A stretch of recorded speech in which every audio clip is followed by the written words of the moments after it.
Lord is Atarka, Achintya.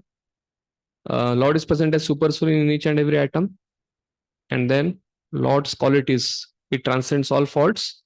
And then he's object of worship. One devotee asking why in that mantra 8 there is Akayam and then as well as Asnaviram. I think Anshul Prabhu was asking, he's not there here. So Madhvacharya writes, Akayam refers to Lord has no subtle body, and Asnaviram refers to Lord has no gross body. Our Lord is not subjected to law of karma. He is not forced by karma to take birth. Basically, we take birth because of the Linga Sharira, subtle body. So Akayam refers to Lord doesn't has a subtle body, and Asnaviram refers to Lord doesn't has a gross body because veins. This is what that commentary mentions. Yes. Then we saw Avidya, Vidya, Mantra 9, Avidya and so-called Vidya. And then in Mantra 10, Avidya, which is Krishna conscious, and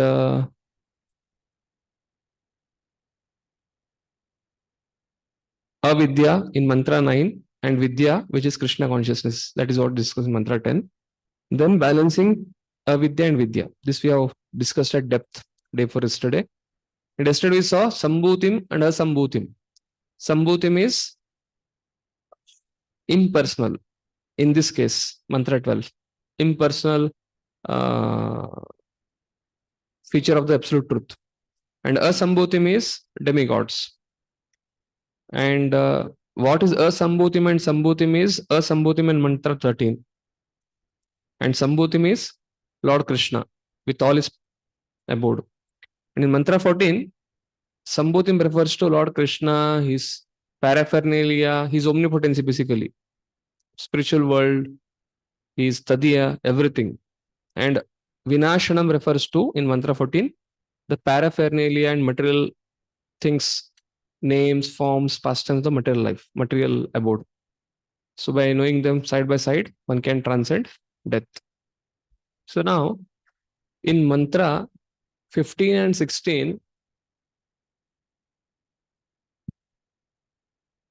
it's by only mercy of the Lord we can achieve liberation. Because Upanishad is going to speak about liberation from the cycle of birth and death. So after speaking about 9, 10, 11, 12, 13, 14, that Lord only dispenses karma, he withdraws sin and gives liberation. So his object of worship. Vidya, Krishna, and Sambhutim is Krishna. So his object of worship. So Mantra 15 and 16, this last section speaks about the object who can award liberation.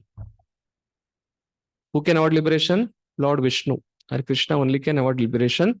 Therefore, Guru, after instructing the disciple from invocation or Mantra 1 to Mantra 14, now Guru is instructing the disciple.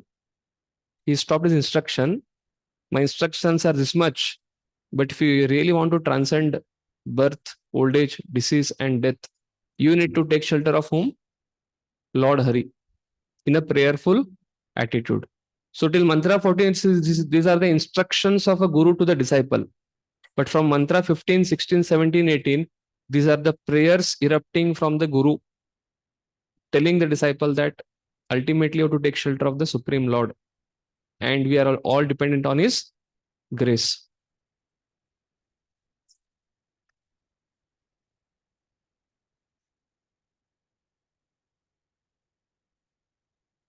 Guru is offering a prayer to Lord to give mercy.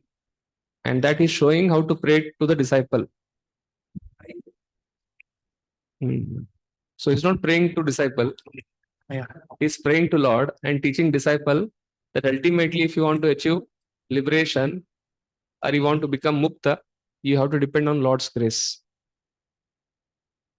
In Mantra 8, purport, Prabhupada writes, Yata tato yatan chashvatibhya samabhya artan. Chashvatibhya samabhya, that living entity is desire. But somebody desires material benefit, somebody desires hellish conditions, but living entity desires even liberation. All are beggars. But desiring is one thing, we should deserve also. And that deserving, it's up to Lord to choose whom to give mercy. Ultimately, what is important is Lord's mercy. Qualifications are not in itself everything. We depend on Lord's mercy. So similarly, first 14 mantras are like qualification. What are the prerequisite for trying to gain liberation from the cycle of birth and death? But ultimately, these qualifications are not all in all. We have to depend on the Lord's mercy. So in mantra 15, 16, the theme is similar. What is the theme? Please remove your effulgence and reveal your form. Same theme is mentioned in mantra 15, 16. And mantra 17, this is an ecstasy. Swayambhu Manu is offering to Yagya Murti, or Dadyan, the son of Atharvan, is receiving this instruction or prayers. What is offered by Swayambhu Manu?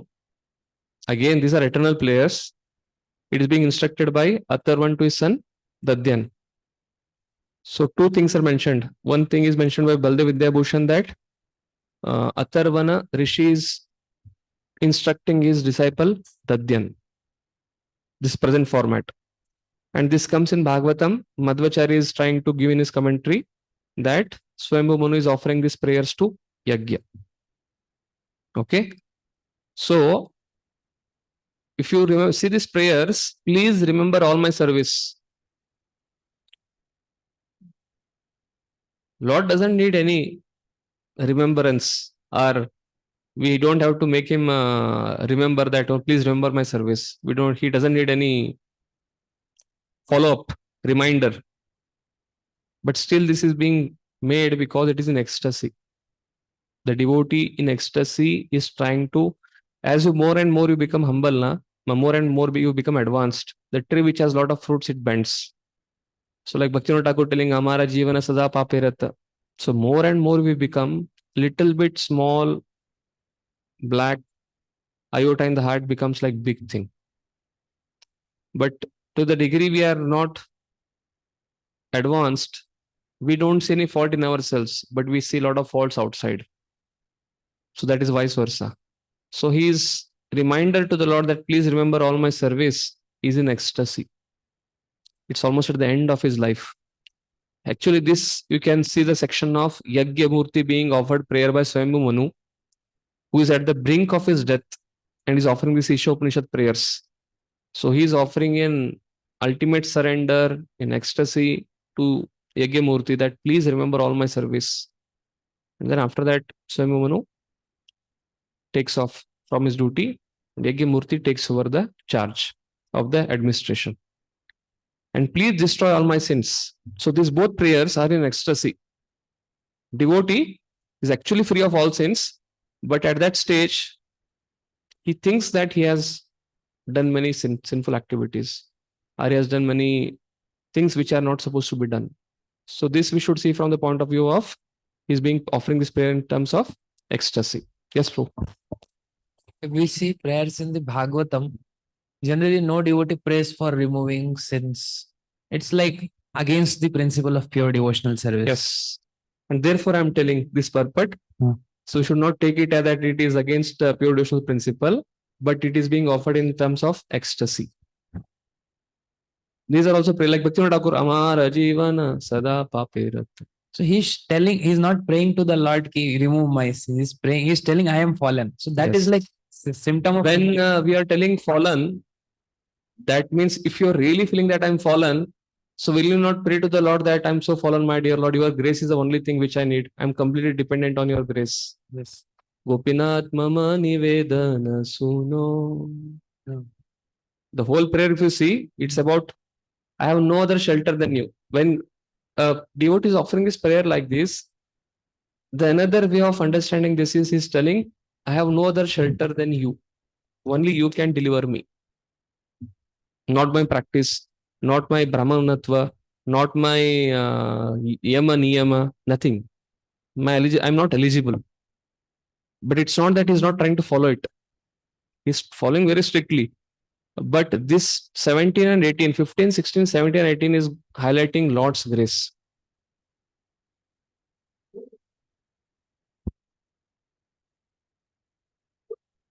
से कोई भी prayer नहीं है जहाँ पे sin destroy का बात किया होगा. Because it's not just end, it doesn't just end at destroying the sins. Because when people pray for destroying sins, they always have an additional prayer because of my past sinful activities, I'm right now not able to perform devotional service. So please kindly remove my sins. Because I think remove sin, destroy the sins has come as one of the aspects of prayers in Bhagavatam as well. ऐसे नहीं कि भागवतम में सिर्फ है ही नहीं, rule out ही है.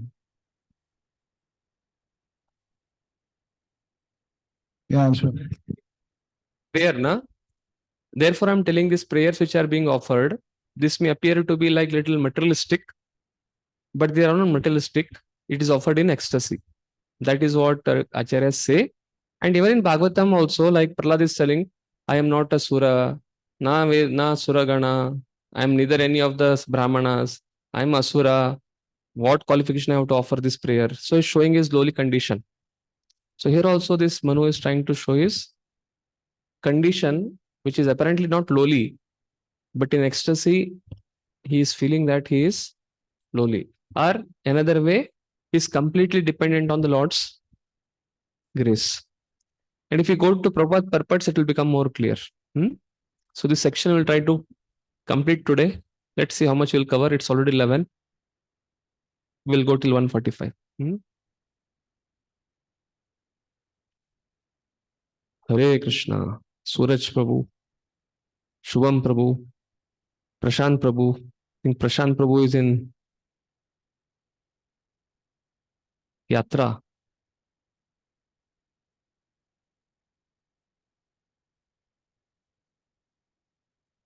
UP Yatra. Mantra 16.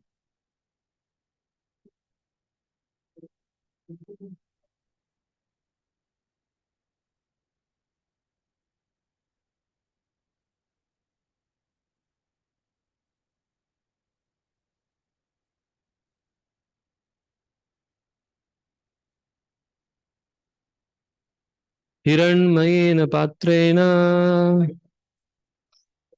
सत्यस्य पिहितं मुखम्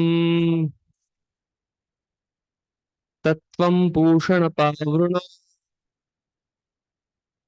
सत्यधर्माय दृष्टये हिरण्मयेन पात्रेण सत्यस्य पिहितं मुखम्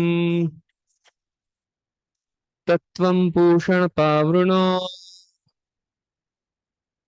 सत्यधर्माय दृष्टये हिरण्मयेन पात्रेण सत्यस्य पिहितं मुखम्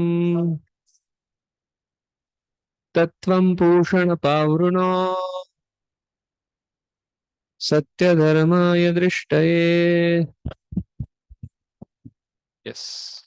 हिरण्मयेन पात्रेण हिरण्मयेन पात्रेण सत्यस्य पिहितं मुखम् तत्त्वं पुष्णपावरणो सत्यधर्माय दृष्टये तेन हिरण्मयेन पात्रेण सत्यस्यापिहितं मुखम् सत्यस्यापिहितं मुखम् तत्त्वं पुष्णपावरणो तत्त्वं पूषणपावृण सत्यधर्माय दृष्टये. सत्यधर्म. Word to word meaning, translation, purport. Hiranmayena, by golden effulgence. Patrena, by dazzling covering. Satyasya, of the supreme truth. Apihitam, covered. Mukam, the face. Tat, that covering. Tvam, yourself. Pushan, O sustainer. Apavruno, kindly remove. Satya, pure. Dharmaye, unto the devotee. Drishtaye, for exhibiting. O my Lord, sustainer of all that lives, sustainer of all that lives, your real face is covered by your dazzling effulgence. Kindly remove that covering and exhibit yourself to your pure devotee. Yes. So, Acharyas, what they write in the commentary is, we have this, we hear Shravanam, Niridhyasanam, 4 steps, Mananam, and then Kirtanam. So all these 4 steps are there. First you do hearing, then you do contemplation, then you dwell on that Niridhyasanam, and then you try to preach or you chant, like the Chinnir Jayar Goswami was telling. All these things are there, but all these things are like green signal, which will make the train of mercy of the Lord to come inside the station. Similarly, Madhvacharya or Baldev Vidyabhushan, they write the same thing, one of them, that all these things which you are doing till now in mantra 1 to 14 is like that: Shravanam, Mananam, Niridhyasanam, Kirtan, whatever it is. But ultimately, the purpose of all these things is to depend on the Lord's mercy. And this is 15, 16, 17, 18 is trying to bring us to that level where we completely depend on the Lord's mercy. So here, the devotee is praying to the Lord, "O my Lord, sustainer of all that lives, your real face is covered by your dazzling effulgence. Kindly remove that covering and exhibit yourself to your pure devotee." So in this case, Hiranmayena Patrena. So Madhvacharya writes this Hiranmayena Patrena means it's like a disc or some vessel. What vessel? Shining golden vessel. Hiranmayena Patra. Patra means what? A vessel. Hiranmayena Patra means dazzling golden vessel. But what is actually it is? Effulgence. Satyasya pihitam mukam. This Satya is Supreme Lord. Like if you go to Balaji, Satya, Sankarshana, Achyuta, Aniruddha, Vasudeva. The Satya refers to in the second line is absolute truth. Satyasya pihitam mukam. Your face is covered by the Hiranmayena vessel, dazzling golden vessel. So Satyasya pihitam mukam. Your face is covered. Tattvam Pushan Apavruno. Remove that covering and try to nourish me with your darshan. And who is telling this? Satya Dharmaye Drishtaye. Satya is absolute truth, or name of the absolute truth, like Vishnu, Sankarshan. Satya Dharmaya means he is a devotee who is following the absolute truth. So Satya Dharmaya is a pure devotee or a devotee, and he wants to see the darshan of that Lord whose face is covered by the dazzling effulgence. Apavruna means try to kindly remove. That is what here Satya and Satya Dharmaya. Satya is absolute truth in the second line, and Satya Dharmaya is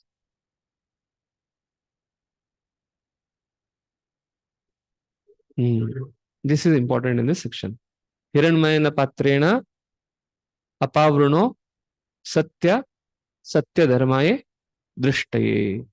So what Prabhupada is going to speak about is about the Prabhupada has got an opportunity because the whole world is filled with Mayavad.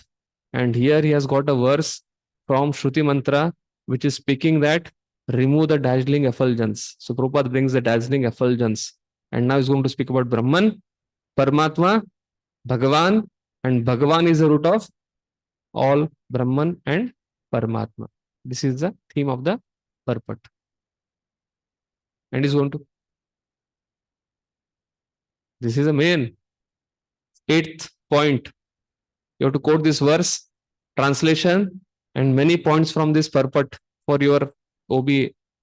So basically, from mantra invocation to mantra 18, wherever you find references, you have to put in second OBA. And mantra 1 is for first OBA. And everything is there. And proper transcriptions also there in folio. You can refer that also and put the sections. So now Prabhupada says, Lord Shri Krishna is the source of Brahman and Paramatma. It's like, बहुत दिनों से एक व्यक्ति है जो बहुत बच बच के भाग रहा है, आज आपके हाथ में आता है और आपके हाथ में खुजली भी हो रहा है उसको पीटने के लिए, और वो आके फंसता भी आपके सामने. हाँ, impersonalists, Mayavadis, and now Prabhupada is going to nicely smash them here. And yes, it's like a devotee. Imagine for a pure devotee hearing again and again throughout his life that God is impersonal, or I am God, or cheaters and rascals trying to cheat the general public in the name of preaching so-called spirituality. So for us, we may not understand because we don't that much identify with pure lineage of Guru Shishya Parampara, the way the pure devotees identify. But for somebody who identifies, like somebody comes and scolds your father with vulgar words, if we are really having the guts, will not keep quiet, punch back on the person. Okay. So similarly, for Prabhupada to hear that Krishna is impersonal, or Krishna is being told as everyone is Krishna, or Mayavadic concept, or that kind of concept which is in the garb of philanthropism with the golden shackles of karmic bondage. This is like Prabhupada can't tolerate it. And the Prabhupada is going to come back with a big punch now. He's going to tell about Vedanta, matlab breaking their teeth in such a way that Prabhupada is breaking their teeth with the purports. Fine? First part Prabhupada directly jumps is, here nothing is mentioned here. But if you know Satya, he is Lord. Satya Dharmaya is devotee. And therefore, with this, Prabhupada is trying to jump that Lord Shri Krishna is the source of Hiranmayena Patrena is Brahman. And Lord Krishna is the source of Paramatma.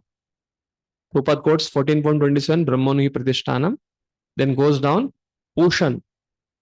Third words it is mentioned, Tattvam Pushan Apavruno. Pushan refers ultimate maintainer. So who is a maintainer? This maintainer is Paramatma. Prabhupada quotes Bhagavad Gita 10.42. Ekamsheno Sita Jagat. Why? Because Lord Krishna expands into Balram. Balram expands into Mahasankarshan or Adi Sankarshan. There's a quadruple. First quadruple. Then there's second quadruple. That Sankarshan expands to Mahavishnu. Mahavishnu expands into Garbhodakshay Vishnu. And Garbhodakshay Vishnu expands into Shridakshay Vishnu, who is maintaining this material world. Are the three Vishnus. So they are the Pushan being maintained here. They are the Paramatma feature, plenary expansions of the Supreme Lord. Prabhupada mentions them as Pushan, all pervading Paramatma.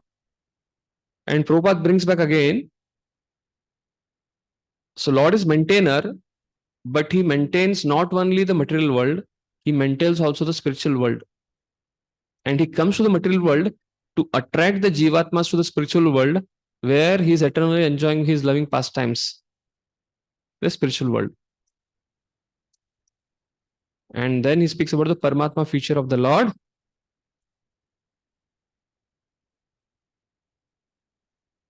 And then Brahman feature of the personality of Godhead, quoting Brahma Samhita, quoting some more Shruti scriptures, which Madhvacharya quotes this whole thing. What Prabhupada is quoting here in this is quoted by Madhvacharya, Mundaka Upanishad. Madhvacharya quotes this. Same, wherever Madhvacharya's commentary is, similar words appearing in some other Upanishads, Madhvacharya quotes in his commentaries. And Prabhupada has taken it from Madhvacharya, Hiranmayana Pare Koshe. And Bhagavan is the root of Brahman and Paramatma are his branches. And comparative analysis of three types of transcendentalist, Jnani, Yogi, and Bhakta. So it's very easy for a Bhakta to get the mercy of the Lord. So it is Brahman, Paramatma, and Bhagavan. Three features are being mentioned. In conclusion, the worshipper of Brahman is Jnani, Paramatma is Yogi, and Bhagavan is Bhakta. Okay. So this is directly speaking that devotee is offering a prayer, kindly remove your effulgence.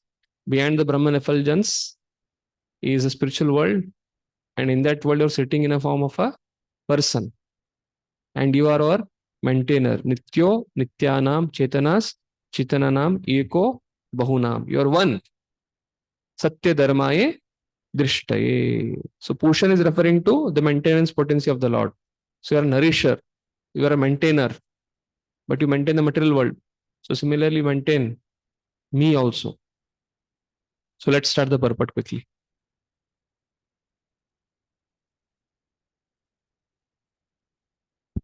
Lord Krishna is the source of Brahman and Paramatma. In Bhagavad Gita 14.27, the Lord explains his personal rays, Brahma Jyoti, the dazzling effulgence of his personal form in this way. Brahmano hi pratisthaham amritasya amrita vyasya cha shashvatasya cha dharmasya sukhasya kantikasya cha. I am the basis of impersonal Brahman, which is immortal, imperishable, and eternal, and is the constitutional position of ultimate happiness. Brahman, Paramatma, and Bhagavan are the three aspects of the same absolute truth. Brahman is the aspect most easily perceived by the beginner. Paramatma, the super soul, is realized by those who have further progressed, and Bhagavan realization is the ultimate realization of the absolute truth. This is confirmed in Bhagavad Gita 7.7, where Lord Krishna says that he is the ultimate concept of the absolute truth. Mattah partaram nanyat. Therefore, Krishna is the source of Brahma Jyoti as well as the all-pervading Paramatma. Therefore, absolute truth is a person. Prabhupada is quoting Brahmano hi pratishthanam and matta parataram nanyat. These two references should come under this, with this verse, mantra 15, as it is, quote the whole verse, and then from purport of mantra 15, Brahmano hi pratishthanam matta parataram nanyat. Therefore, Krishna is the source of Brahma Jyoti as well as all pervading Paramatma. So Brahmano hi pratishthanam for the source of Paramatma, matta parataram nanyat for source of Paramatma. Brahmano hi pratishthanam for source of Brahman. Yes, Pushan. Pusham, Lord is the ultimate maintainer. Later in Bhagavad Gita 10.42, Krishna further explains, Atava bahunaitena kim natena tavarjuna istabhyaham idam Krishnam ekam senasthito jagat. But what need is there, Arjuna, for all this detailed knowledge? With a single fragment of myself, I pervade and support the entire universe. Thus, by his one supernal expansion, the all-pervading Paramatma, the Lord maintains the complete material cosmic manifestation creation. He also maintains all manifestations in the spiritual world. Therefore, in this Shruti mantra of Sri Ishopanishad, the Lord is addressed as Pushan, the ultimate maintainer. Krishna is the source of both Paramatma and Brahman. First paragraph speaks about Brahman. Second paragraph is speaking about Paramatma, which therefore is indicated as Pushan, the ultimate maintainer. Yes. But who is Bhagavan? What is the nature of Bhagavan? So Brahman is spread everywhere. Sukanta Aikantasya. And the Pushan, that is Paramatma, is Ekam Shenasya Jagat. But what is the nature of Bhagavan? That is mentioned here. He is Anandamayo Bhayasat. Shri Krishna is always filled with transcendental bliss. Yes, next devotee. The personality of God, Sri Krishna, is always filled with transcendental bliss, Anandamaya Abhyasat. When he was present at Vrindavan, India, 5,000 years ago, he always remained in transcendental bliss, even from the beginning of his childhood pastimes. The killing of various demons, such as Aga, Baka, Putna, and Pralamba, were but pleasure excursions for him. In his village of Vrindavan, he enjoyed himself with his mother, brother, and friends. And when he played the role of a naughty butter thief, all his associates enjoyed celestial bliss by his stealing. The Lord's fame as a butter thief is not reproachable, for by stealing butter, the Lord gave pleasure to his pure devotees. Everything the Lord did in Vrindavan was for the pleasure of his associates there. The Lord created these pastimes to attract the dry speculators and the acrobats of the so-called Hatha Yoga system, who wish to find the absolute truth. Of the childhood play between the Lord and his playmates, the cowherd boys, Sukdev Goswami says in Srimad Bhagavatam 10, 12, 11, Vitham satam brahma sakhaitya Dasyam gatanam paradaivatena Shritana Lokena Sakam Nijaru Krita Punya Punja. The personality of Godhead who is perceived as an impersonal blissful Brahman by the Gyanis, who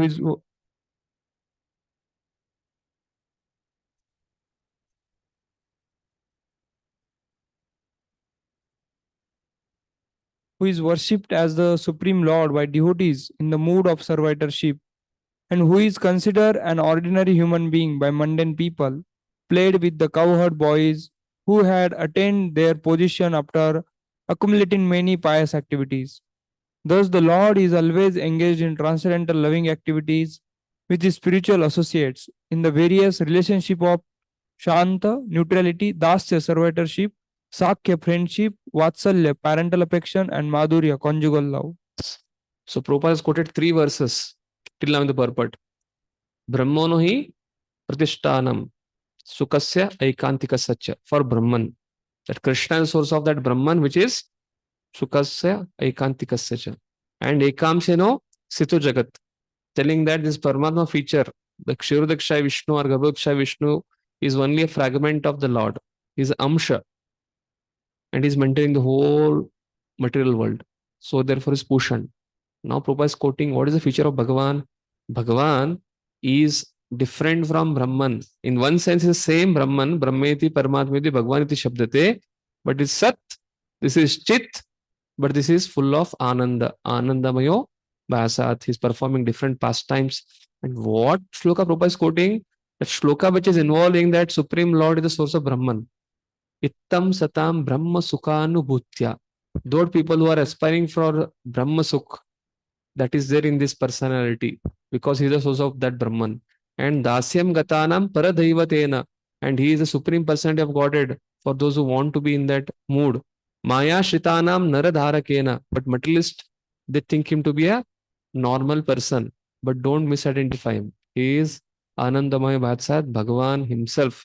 Sakam Vicharu Krita Punya Punja, because covered boys are trying to play with him. He is the source of Brahman, he is the source of Paramatma, and himself is a Bhagavan. But many mundane people are Mayavadis, are so-called Vedavadarata. They call him to be a mundane, Avajananti Mamoda, Manushim Tanum Ashrita. Therefore, that third line is very important. Maya Shitanam Naradharakena, who is perceived by ordinary being by mundane people. So same thing Prabhupada writes there in Vidya Avidya. Sambhutim Asambhutim.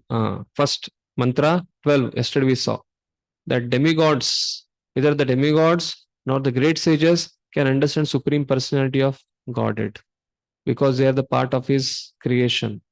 And therefore these demigods are asambhutim, temporary manifestation, but Krishna is complete manifestation. So they cannot know him. Demigods can't know him. Sages cannot know him. How can normal people of this world can know him? It's not very possible to know him.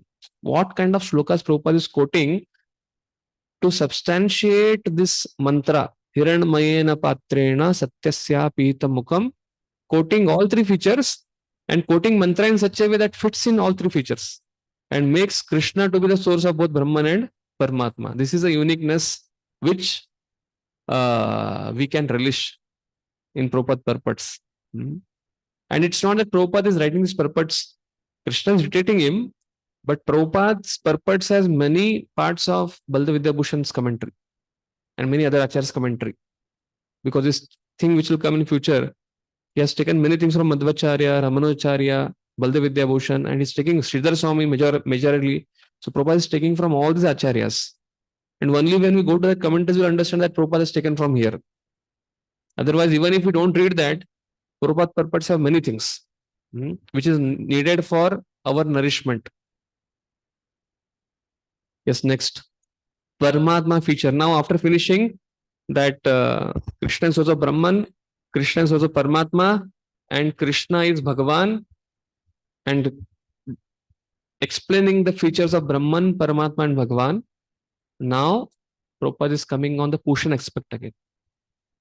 How Krishna maintains the material world. he is going to come on that aspect. Because the devotee is praying like that. Because in the material world, he is praying as Pushan. So how Lord nourishes this material world? He is trying to speak about that. Yes, Prabhu. Paramatma feature of the personality of Godhead. Since it is said that Lord Krishna never leaves Vrindavan Dham, one may ask how he manages the affairs of the creation. This is answered in the Bhagavad Gita 13.14 to 18. The Lord pervades the entire material creation by his plenary part known as Paramatma or Basically, Super Soul. Purusha Avtaras. This plenary feature when we speak of Paramatma, it is a Purusha Avtaras. Mahavishnu, Garbhodaksha Vishnu, and Shirodaksha Vishnu. Yes. Although the Lord personally has nothing to do with the material creation, maintenance, and destruction, he causes all these things to be done by his plenary expansion, the Paramatma. Every living entity is known as Atma, soul, and the principal Atma who controls them all is Paramatma, the super soul. Continue. This system of God realization is a great science. The materialistic Sankhya yogis can only analyze and meditate on the 24 factors of the material creation, for they have very little information of the Purusha, the Lord. And the impersonal transcendentalists are simply bewildered by the glaring effulgence of the Brahma Jyoti. If one wants to see the absolute truth in full, one has to penetrate beyond the 24 material elements and the glaring effulgence as well. Shri Upanishad point towards this direction, praying for the removal of the Hiranmaya Patra, the dazzling covering of the Lord. Unless this covering is removed, so one can perceive the real face of the personality of Godhead. Actual realization of the absolute truth can never be achieved. The Paramatma feature of the personality of Godhead is one of the three plenary expansion or Vishnu Tattvas, collectively known as Purusha Avtaras. One of these Vishnu Tattvas who is within the universe is known as Shurodaksha Vishnu. He is the Vishnu among three principal deities, Brahma, Vishnu, and Shiva. And he is the all-pervading Paramatma in each and every individual living entity. The second Vishnu Tattva within the universe is Garbhodakshay Vishnu, the collective super soul of all living entities. Beyond this too is Karanadakshay Vishnu, who lies in the causal ocean. He is the creator of all universes. He is like the super soul of the whole material creation. Karanadaksha is super soul of whole material creation, from whose pores all universe come. Garbhodaksha is a super soul of one particular universe, some collective of all living entities in that particular universe. And Shirodaksha Vishnu is a Paramatma of individual living entity. Present. Is individually present. Garbhodaksha Vishnu is present in the universe, and Karanadaksha Vishnu is present in the one corner of the spiritual world. That is the Mahat Tattva. That is black cloud which is floating, which is called as material world. He is the creator of all universes. The yoga system teaches the serious student to meet the Vishnu Tattvas after going beyond the 24 material elements of the cosmic creation. The culture of empiric philosophy helps one realize the impersonal Brahma Jyoti, which is a glaring effulgence of the transcendental body of Lord Shri Krishna. So yesterday we saw that yogic process, Karma Mukti and Dharanasha is Paramatma. After going through that Vishnu Tattva, one goes to the Vishnu abode, another to the Karma Mukti, he goes to the, gets rid of the cycle of birth and death and goes to Brahman conception. But what they're trying to do is, they're trying to come out of the 24 elements gradually, step by step by step by step. Material elements, subtle elements, lording or mentality, and then they come outside of the material. That is yogic process. And the empiric philosophy is trying to realize the impersonal Brahma Jyoti, which is glaring effulgence of the transcendental body of Lord Krishna. Na iti, na iti. Now Prabhupada speaks about the glaring effulgence. That is Brahman, feature of the personality of Godhead. And what Prabhupada is quoting for the Brahman feature? For Paramatma feature, he quoted three Purusha Avtaras, localized, global, and universal. Matlab, whole material world. And for Paramatma feature is quoting from Brahma Samhita 5.40. Yasya prabha prabhavato jagadanda kotishvashesha vasudadi vibhuti bhinnam tad brahma nishkalam anantam ashesha bhutam govindamadi purusham tamah bhaja. We can quote this also, that Brahma Jyoti is Krishna's effulgence is comfort in Bhagavad Gita 14.27 as well as Brahma Samhita 5.40. Yes, next devotee can read from this. In the millions and millions of universe. In the millions and millions of universes, there are innumerable planets, and each and every one of them is different from the others by its cosmic constitution. All of these planets are situated in a corner of Brahmajyoti. This Brahmajyoti is but the personal rays of the Supreme Personality of Godhead. Govinda, whom I worship, this mantra from the Brahma Samhita is spoken from the platform of factual realization of the absolute truth, and the Shruti mantra of Sri Ishopanishad under discussion confirms this mantra as a process of realization. The Ishopanishad mantra is a simple prayer to the Lord to remove the Brahmajyoti so that one can see his real face. This Brahmajyoti effulgence is described in detail in several mantras of Mukunda Upanishad 2.10. Mundaka Upanishad.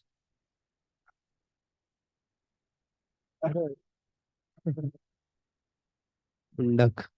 हिरण्मये परे कोशे विराजं ब्रह्म निष्कलं तज्जुब्रं ज्योतिषं ज्योतिस्तद्यद् आत्मा विदो विदु न तत्र सूर्यो भाति न चन्द्रतारकं नीमे विद्युतो भान्ति कुतो अग्निः तन्मे भान्तमानो भाति सर्वं तस्य भासा सर्वम् इदं विभाति ब्रह्मैवेदम् अमृतं पुरुस्तत् ब्रह्म पश्चात् ब्रह्म दक्षिणस्तस्युत्तरेण अधश्चोर्ध्वं च प्रसृष्टं ब्रह्मै वेदं विश्वम् इदं वरिष्ठम्. So what it's telling is north, south, east, west, longitudinal, latitudinal, everything in the whole creation is what?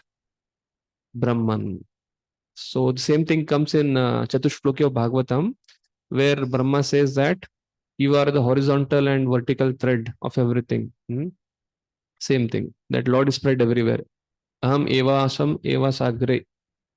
Yes. Read, Prabhu. In the spiritual realm, beyond the material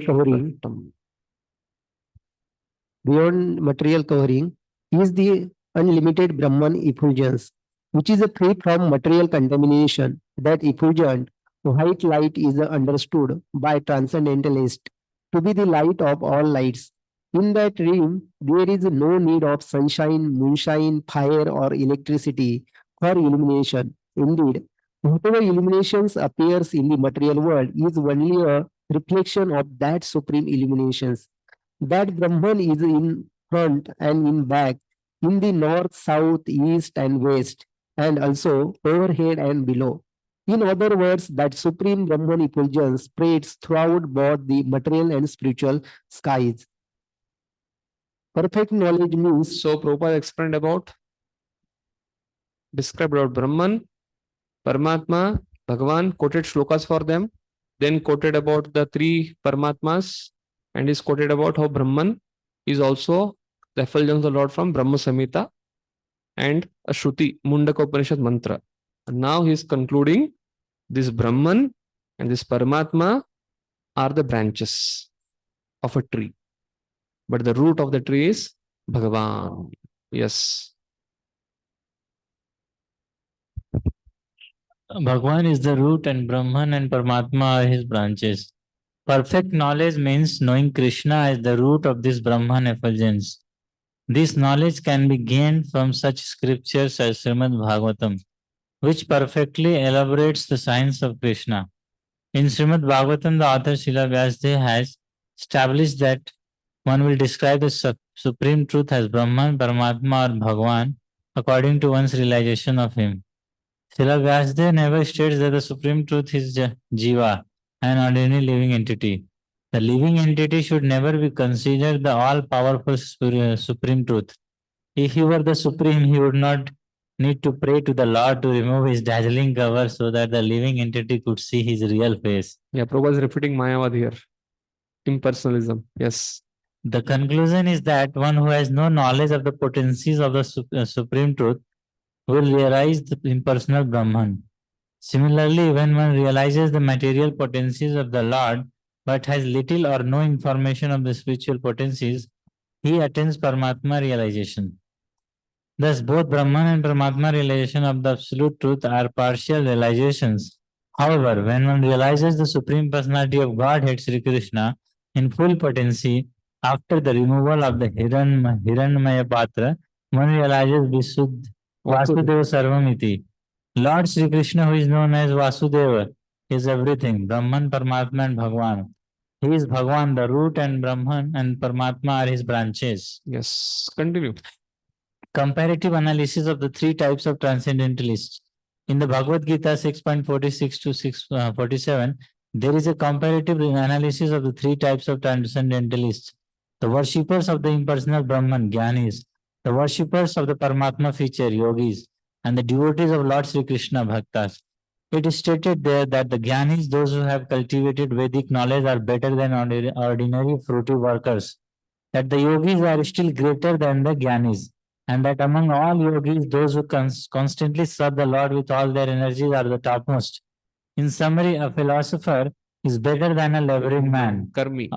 Yes. A mystic is superior to a philosopher. That is, Ashtanga Yogi is superior to philosopher. Laboring man is Karmi. Philosopher is Jnani. Mystic is Ashtanga Yogi. And above the Ashtanga Yogi is Bhakta. Yes. And of all the mystic yogis, he who follows Bhakti Yoga, constantly engaging in the service of the Lord, is the highest. Sri Isopnisad directs us towards this perfection. Because Yogi wants to meditate on Paramatma, but the source of that Paramatma is also Bhagavan, whose glaring effulgence is being asked to be removed. Therefore, comparative analysis. Jnani, Yogi, Bhakta. So, Bhakta is a topmost, and Ishopanishad is pointing towards that. So, now, Hiranmayena Patrena. So, here devotee is directly telling to the Lord, Satya Dharma is telling to his Lord Satya, kindly remove your effulgence. And Prabhupada has quoted many references, 3 shlokas for each feature. And then he has described out Paramatma, 3 Vishnus, Brahman, from Brahma Samhita, how that Brahman is Lord Krishna's effulgence. And then Bhagavan is the root of, and Brahman and Paramatma are the branches. And the worshippers of Brahman, Jnani, Paramatma, Yogi, and Bhagavan, Bhakta. Bhakta is the topmost. That is the conclusion of this mantra. Mantra 15, Prabhupada is trying to conclude. Next mantra, if you read, it is in a typical Upanishadic term. Okay? Till now, all the mantras are almost same, except that Anejat Ekam, Tad Ejati, Tan Ejati. We had to refer Prabhupada purports of Bhagavatam for that. I did not share that with all of you because this is a Brahmacharya batch, but for other devotees who have not come from that background of training, I just again quote many other references of Bhagavatam for that contradictions, inconceivable potency. But I have not yet quoted much from either scripture apart from this issuing Prabhupada purports till now for this batch. But there are many shlokas which can be backed up from Bhagavatam, which is a Nyaya Sutra for this. But you are all understanding, therefore I'm not trying to quote it. But for the next one, we will need, because it is Upanishadic verse, which is not so easy to understand. You will think, what is this, Prabhuji? Suddenly, Lord is you're telling Bhagavan and Bhakta and everything. Suddenly, is telling you and I am, Tattvamasi is coming again here. What is this? So, for that, we'll refer to Jiva Goswami's commentary from Sandarbhas. Then this definition will become a little more clear. Because we are in Kali Yuga and we never live close to nature. Many of the examples of nature is very irrelevant to us. Somebody has not gone to farm, somebody has not seen a mango tree, somebody has not seen a parrot coming and trying to bite a mango, and somebody has not experienced that parrot which bites the mango becomes very sweeter. Now when it comes to Shukamukha, Amrit, Dharma, Samhita, we'll think, Bird bitten fruit? Bhagavatam is bird bitten fruit? What comparison it is? Small children, when I was small, when we had a big mango group, when my one of my relative came and offered me, hey, this is very tasty. I thought there was a hole in it, small hole. He told this parrot has eaten it. Eat. I think because he doesn't want to eat. There sometimes we give the rejected thing to others now. So I felt he's not wanting to eat, therefore he's giving it to me. I told I'll not eat. But then you fool, you don't understand. It's so sweet. Okay, I'll eat it. It's so sweet, I'm giving it to you. But you're not understanding that you should eat it. Then he removed the sip and everything and just took the first bite. Then I thought, okay, show me how it tastes. I was reluctant to eat it. So similarly, there are many analogies from Bhagavatam or Upanishad which are very, somebody has very stayed very close to nature, close to natural occupation, he can understand it. But all those analogies, when we read Bhagavatam, because we are staying in a very city kind of atmosphere, those all features, it's very difficult for us to understand. First, one has to explain what that analogy is and then explain that tattva.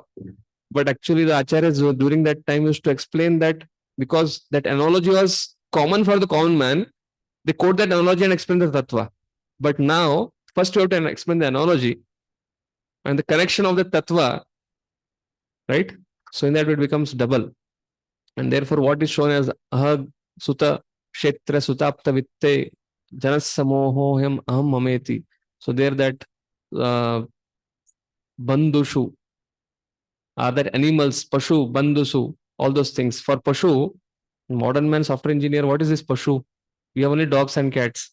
But pashu for that means, chariots, elephants, horses, bulls for them. But now it is vehicles, electric vehicle, diesel vehicle, petrol vehicle, all those things. So the analogies are little changed. So 15th mantra, 16th mantra.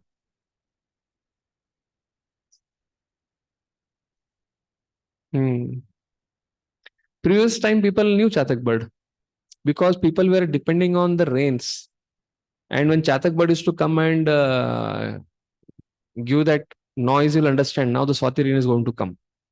Because people, that time there was nothing like atmospheric department or meteorological department. People were well versed in rutus, nakshatras, and everything. Just by seeing, they'll understand. Just by seeing the wind blow, they'll understand, okay, what is coming and what we should grow and other things. They were expert in that, all those fields, astronomical calculation, astrological calculation, and everything. Basically, they live close to sun and moon. The whole calculation was based on Uttarayana and Dakshinayana. Yes. So next shloka I will try to see and let me know what is your feeling after reading this shloka.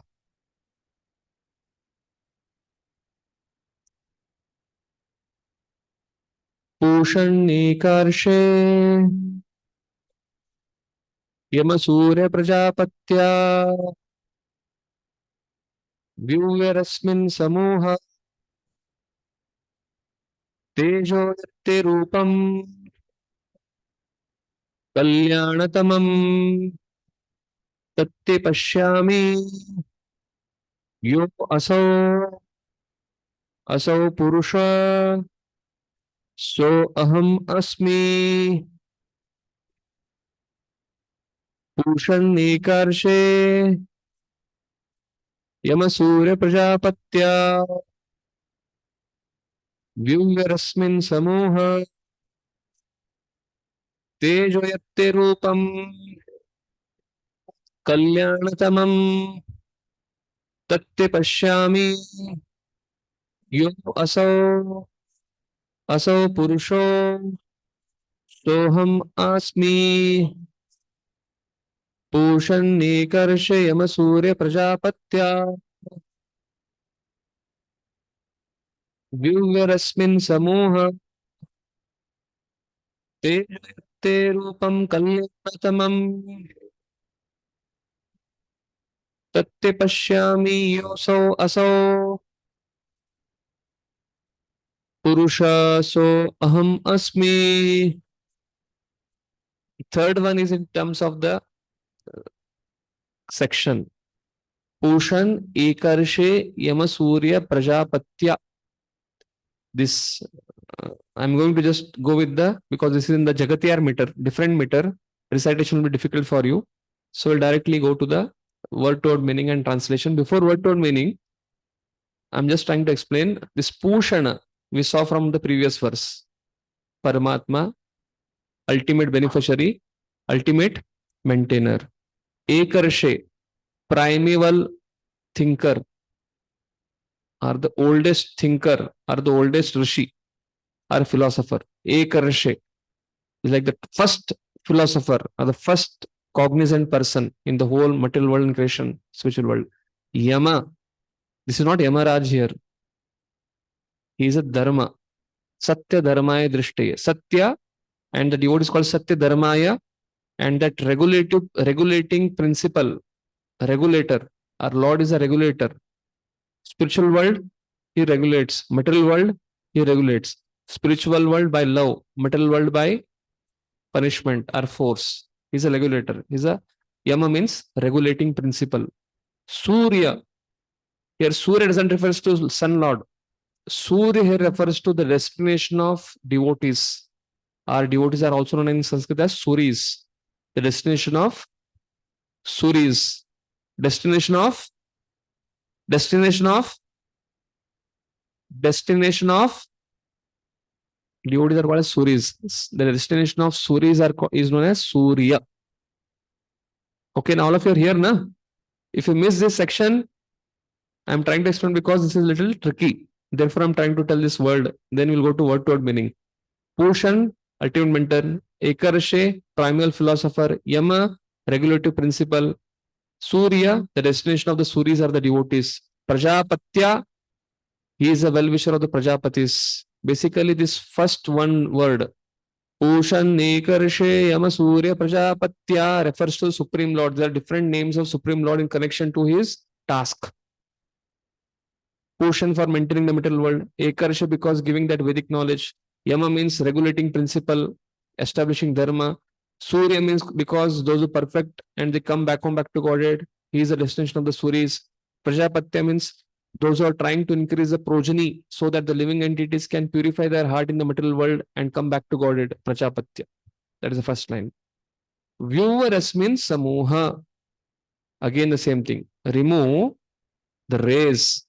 Samuva, kindly withdraw. Kindly remove your effulgence. That is second line. Vivya Rasmin Samuha. Tejo yatte rupam kalyanatamam. What is that? Tejo yatte, effulgence. Kindly remove your curtain of effulgence because behind that is a very auspicious, most auspicious form I want to see. Tejo yatte kalyanatamam tatte pashyami. Yosau asau. This yosau asau is a twist. Yosau, yeah, one who is asau like the sun. Yo is one who is asau like the sun. Asau, that Purusha. So you are like the sun. Devotee is praying. You are like the sun. Yosau asau Purusha. You are like a sun. Myself, aham asmi, and I am like that.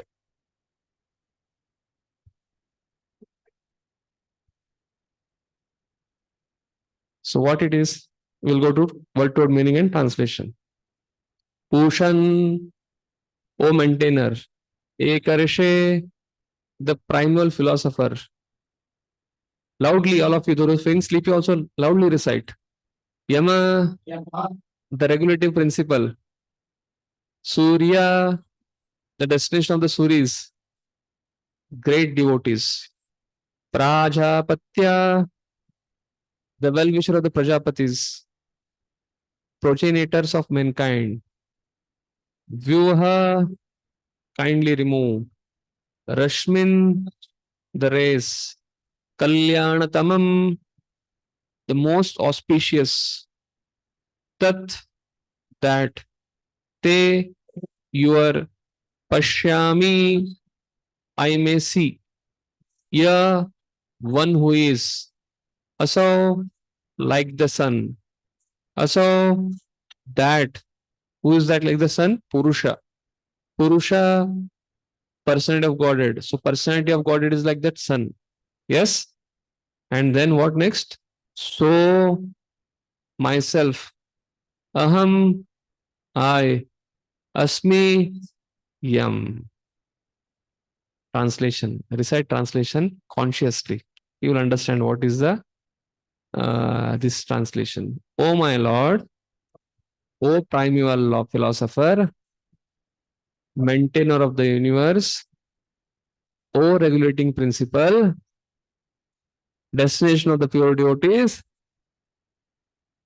well-wisher of the progenitors of mankind, please remove the effulgence of your transcendental rays so that I can see your form of bliss.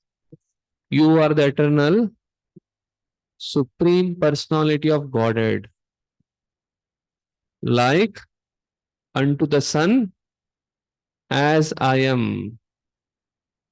What you understood?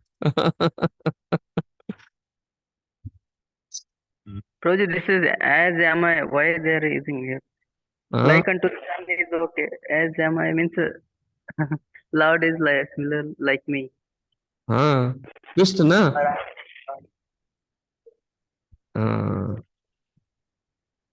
Okay. Still here, okay, Prabhuji. Supreme Personality Godhead like unto the sun. Like unto the sun. Supreme person like the sun, and I am also like that. Like unto the sun as I am. So when I read this in my Bhakti Shastri, all our devotees were scratching this head. Till now, everything is going fine. See, one thing was Vidya Avidya and Sambhuti Asambhuti. Somehow, that time when we learned Bhakti Shastri, it was like 10, 2012, 2013. Teachers, we are very amazing teachers. But what is going on?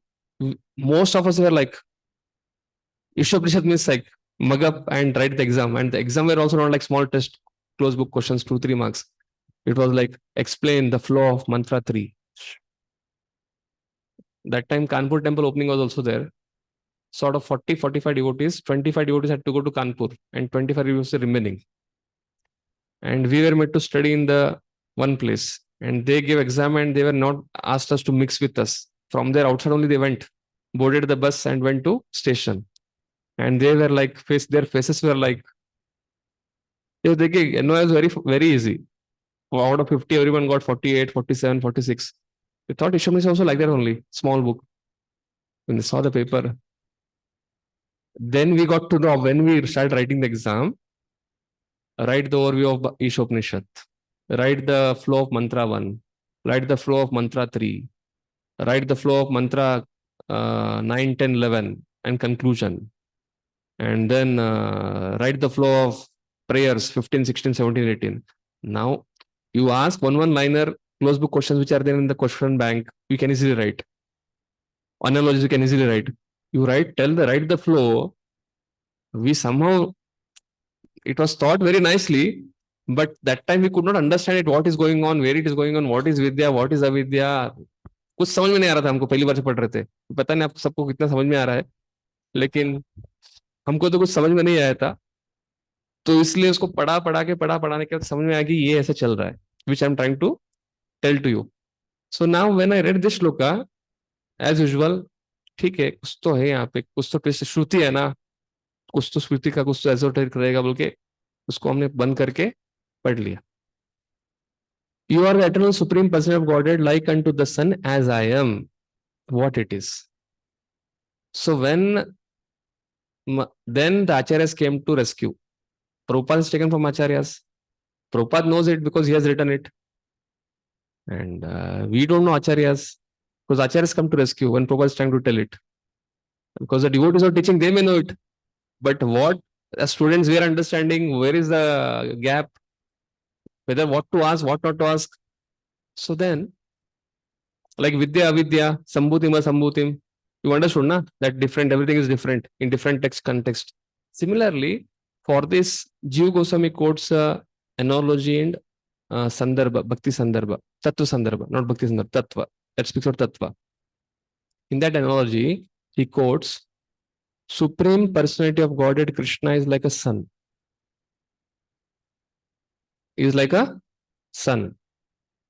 The membrane of the sun is very thick. The quantity of heat and light in the sun globe membrane, that is very thick. And then there is sun rays from that membrane which comes out.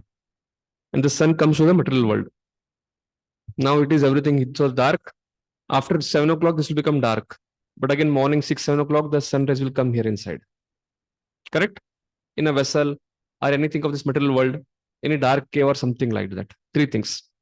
Sun membrane, sun rays, and the material world, cave, room, whatever it is, forest, where we are sleeping peacefully. Correct? So the sun is Bhagavan, like unto the Supreme Person of Godhead, like unto the sun. In this analogy, first thing is mentioned very clearly. The sun is what? Krishna. Sun membrane or sun globe is internal potency. Ladini Shakti. Samvit, Sanchit, Ladini. Internal potency. Jiva Goswami mentioned Tattva Sandarbha. Sun rays is compared to the marginal potency Jivatma. And the place where sun rays makes it effulgent, the material world, that is compared to the external energy. So this is example. Remember this example. समझ में आ रहा है? गोविंद सुन रहे हैं ना कि मजे में? गोविंद प्रभु. तो sun globe or sun disk, sun rays, and where the sun rays fall in the material world. Or for example, in some room, that room is compared to the external potency, the sun rays compared to the marginal potency, the sun globe or membrane is compared to the internal potency, and the sun is globe membrane is same, na? Which is very close to sun. Sun god is in sun globe, and on the sun globe there is membrane of heat and light. Okay. Speak. देखो सूर्य देव सूर्य ग्रह पे है. सूर्य ग्रह What is Brahma Jyoti here? Kilometre तक membrane है. सूर्य जो कहाँ पे है, अग्नि का जो मेम्ब्रेन है, जो लेयर है, बहुत सारे किलोमीटर तक मेम्ब्रेन है. फिर उसके बाद रेस शुरू होता है. फिर उसके बाद लाइट यहाँ पे आता है मटेरियल वर्ल्ड में. समझ आया ना आपको? Globe.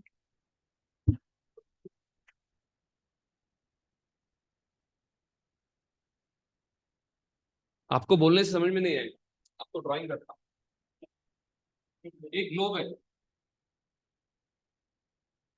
है ना, ये अराउंड मेम्ब्रेन. थोड़ा झूम होगा तो अच्छा.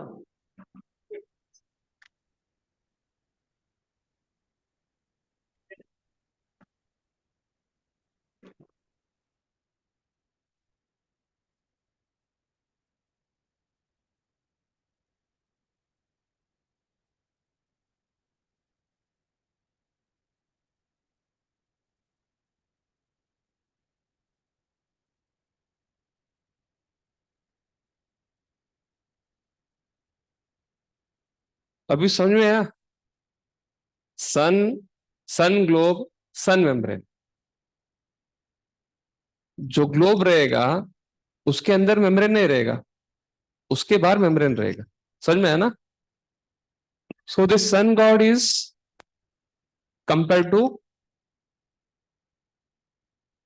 भगवान Krishna. This globe and this membrane, this is Goloka globe and membrane. This is a part of internal potency.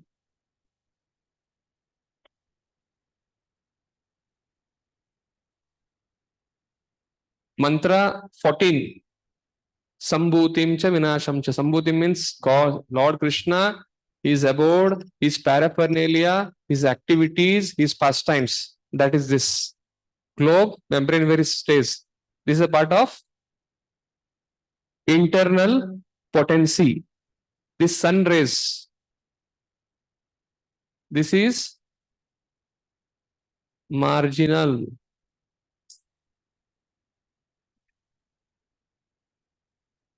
And now we are sitting in the BVRV room in the earth in Pune, and the sun rays are coming here. So what is this? External potency.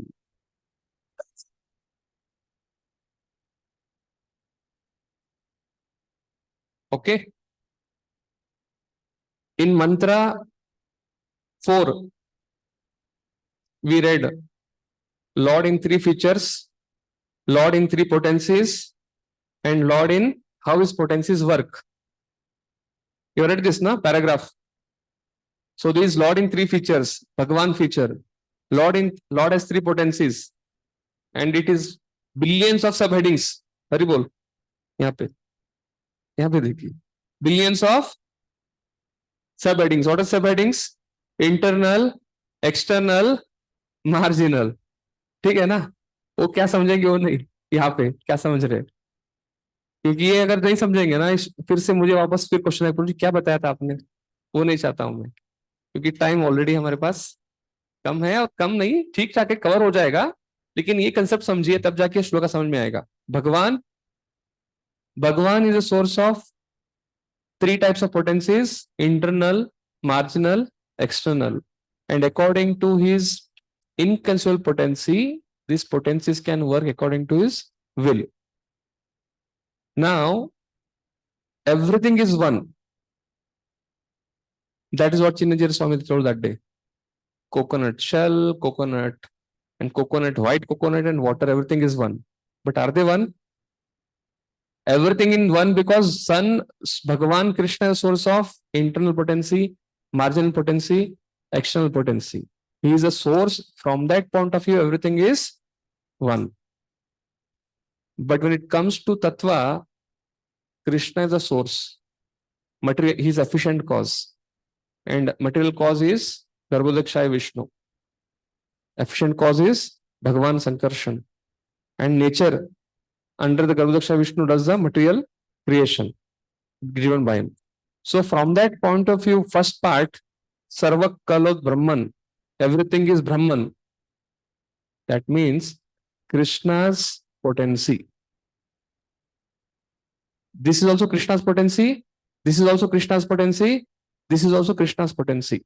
Because Krishna is the source of all 3. You understood this concept? This concept समझ में है ना? Bhagavan is the source of all 3. Therefore, Krishna and his potencies are one. Shakti, Shaktiman, Abhed.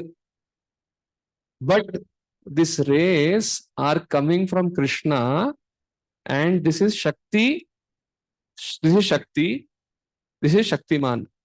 And the philosophy is Shakti, Shaktiman, Abhed is being spoken here. Okay? Like unto the sun, as I am. Telling that you are like a sun, and I am your part and parcel. You are my source. So therefore, in that way, I am your part and parcel. Shakti, Shaktiman, Abhed. Or Achintya Bheda Bhed. Okay, na?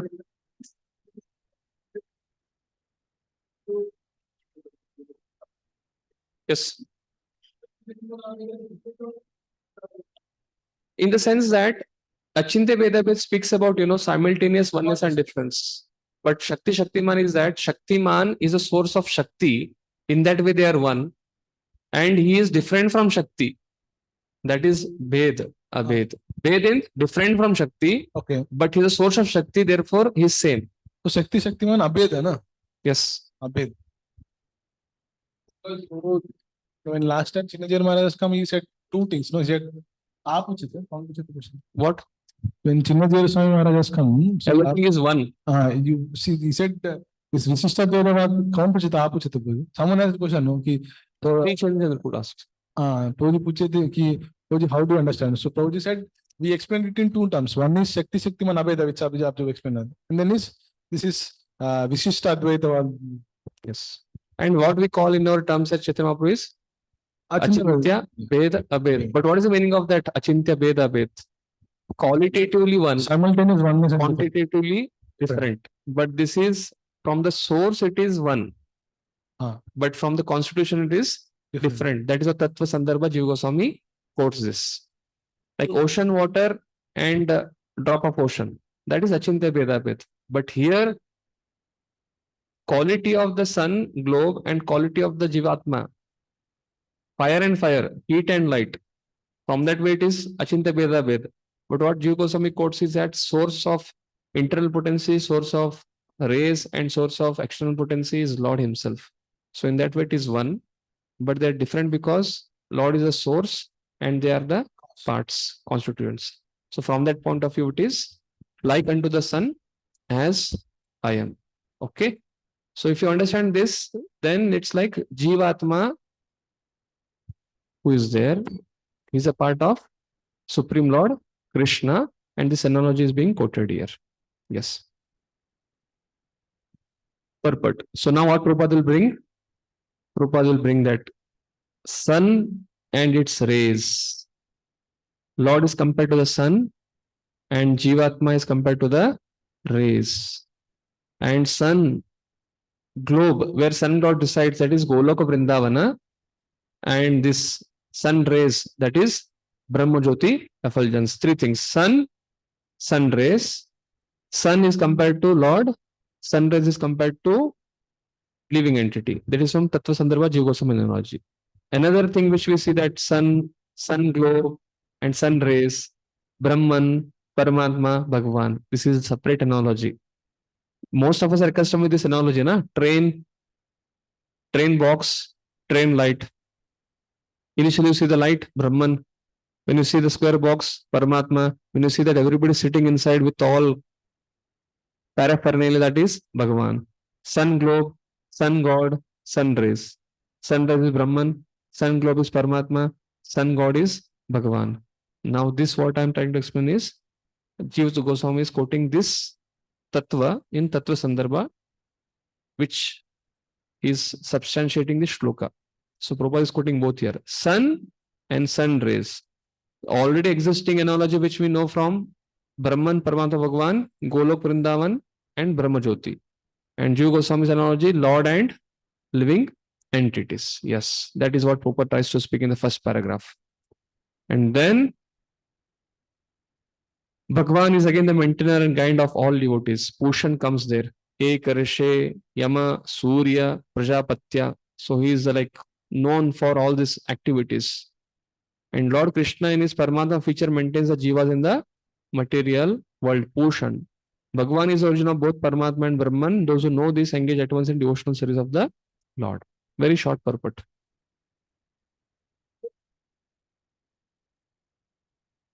Mike. So that means here whatever he is explaining in whatever Prabhupada is explaining in terms of the translation, that sun and I am that, it's like this one, the cause and that effect wala. If we don't understand this, then we'll try to figure out what it is. Because already we know the analogy which is common to us is Brahman, Paramatma, Bhagavan. Golok, Vrindavan and Brahma Jyoti will understand. But sun and rays, how rays can be living entities? Have you heard sun rays and living entities analogy of Achintya Bhed Abhed? No. So this is Tattva Sandarbha. So then Tattva Sandarbha, it explains like external energy is completely output. Earth just earth ko bolte kya? Satyam? Basically, like we are sitting, earth nahi. Jiva Goswami is sitting here in this place. He is comparing the sun globe, sun rays, and where the sun rays is trying to, because this is dark. It's not earth, the place where we reside, which is lacking sun, where this is, which needs effulgence. Natad bhashyate surya shashanka pavaka, that is spiritual world. But the material world, which has no sun rays, then it can't be effulgent. Okay, devotees can start reading.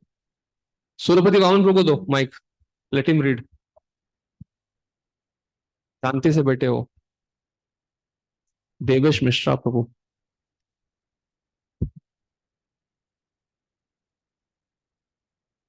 Hare Krishna. The sun and its rays are one and the same qualitatively.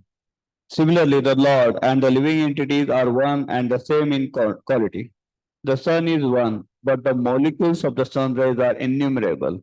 The sun's rays constitute the part of the sun, and the sun and its rays conjointly constitute the complete sun. Within the sun itself resides the sun god, and similarly, within the supreme spiritual planet, Golok Vrindavan, from which the Brahmajyoti effulgences is emanating, the Lord enjoys his eternal pastimes as verified in the Brahma Samhita 5.29. Chintamani prakarasad mushakalpa Laksha Lakshmi Sahasrashatasam Brahmate Yamanam Govindamadi Purusham Tamaham Bhajami.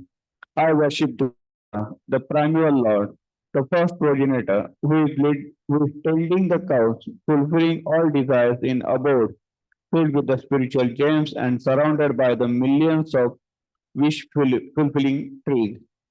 He is always served with a great reverence and affection by the hundreds and thousands of Lakshmis or goddess of fortune. The Brahma Jyoti is described in Brahma Samhita. The Brahma Jyoti is described in the Brahma Samhita as the rays emanating from the supreme spiritual planet, Golok Vrindavan, just as sun's rays emanate from the sun globe. Until one surpasses the glare of the Brahma Jyoti, cannot receive the information of the land of the Lord. The impersonal philosophers blind as they are by the dazzling Brahmajyoti can realize neither the factual abode of the Lord nor the transcendental form. Limited by their poor fund of knowledge, such impersonal thinkers cannot understand all blissful transcendental form of the Krishna. In this prayer, the Sri Ishopanishad petitions the Lord to remove the effulgent rays of the Brahmajyoti so that the pure devotee can see his all blissful transcendental form. Yes. This is the analogy which Prabhupada is trying to start with. Yoso asau Purusha Soham Asmi. The sun rays, there are unlimited sun rays coming from the sun god. But the sun rays and sun globe and sun god compress together the sun. And therefore, they are the part and parcel of the sun. So in that way, we are part and parcel of the Supreme Lord. That is being spoken in this. This analogy, Prabhupada is trying to give a purport for it. Yes, next, Bhagwan.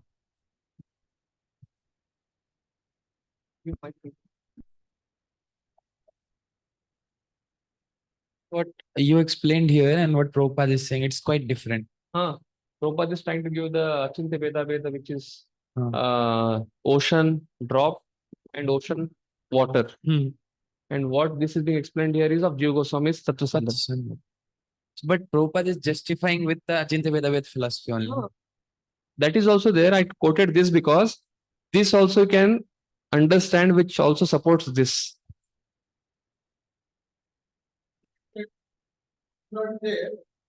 You said sun god is there and that sun globe is Goloka. Generally, we don't get to hear that. We say sun god is sun god, sun disk is Paramatma, and then sun rays are Brahman. No, he is telling about the ocean, a drop of ocean water, and that. So Prabhupada using the same analogy here in terms of from a drop of water is qualitatively one with the whole ocean, but from the ocean and the drop, the quantity is different. Similarly, sun, the quantity of heat and light is different, but the sun rays, quantity heat and light is different, but the sun rays along with the sun together consist of sun god. But here, this what happens is this, when you read this example, this shloka becomes very clear. Because when I also read this whole purport, that time it was like, okay, we'll try to understand it. But when I read this Jiva Goswami Tattva Sandarbha analogy from Chaitanya Charitamrita's class, then this shloka became very, very clear to me that it is compared like this. Yes. Read. Bhagavan, the maintainer and guide of unalloyed devotees. Bhagavan, the maintainer and guide of all of unalloyed devotees. Yes, yes, पढ़ो पढ़ो. Hare Krishna, Babaji. Hare Krishna. अरे पढ़ो He was calling Prabhu. पढ़ो बोल रहा था मैं. Yeah. By realizing the impersonal Brahma Jyoti, one can experience the aspects of Supreme, and by realizing the Paramatma or all-pervading feature of the Supreme, one can experience an even more auspicious enlightenment. But by meeting the personality of Godhead himself face to face, the devotee experiences the most auspicious feature of the Supreme, since he is addressed as the primeval philosopher and maintainer and well-wisher of the universe. The supreme truth cannot be impersonal. Impersonal. This is a very important quote for you for the OBA 10th point for 100 marks. Yes. That is the verdict of Shri Upanishad. Ishopanishad. The word underline Purana, कर ले रहे हो ना प्रभु? हरि बोल. Underline कर लो ये point को. OBA लिखना है. फिर आप बोलोगे प्रभु जी क्या लिखना है ओबीए में, फिर से आएंगे आप. हाँ, yes. the word Pushan, maintainer, is especially significant. For although the Lord maintains all beings, he specifically maintains his devotees. After surpassing the impersonal Brahma Jyoti and seeing the personal aspect of Lord and his most auspicious eternal form, the devotee realized the absolute truth in full. In the Bhagavad Sandarbha, Srila Jiva Goswami state, the complete conception of the absolute truth is realized in personality of Godhead because he is almighty and possesses full transcendental potencies. The full potency of the full potency of absolute truth is not realized in Brahma Jyoti. Therefore, Brahman realization is only partial realization of personality of Godhead. O learned sages, the first syllable of the word Bhagwan Bha has two meanings. The first is one who fully maintains, and second is guardian. The second syllable Ga means guide, leader, or creator. The syllable Van indicates that every being lives in him and that he also lives in every being. In other words, the transcendental sound Bhagwan represents infinite knowledge, potency, energy, opulence, strength, and influence, all without a tinge of material invariety. Yes. Bha means maintain. Bharta, like maintainer and guide. Second, Gha means guide, leader or creator. Bha, maintainer, Gha, guide.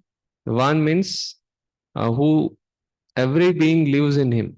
He is like Narayana, in whom everything takes shelter. Bhagavana is a maintainer, guide, and the support of all living entities. Yes.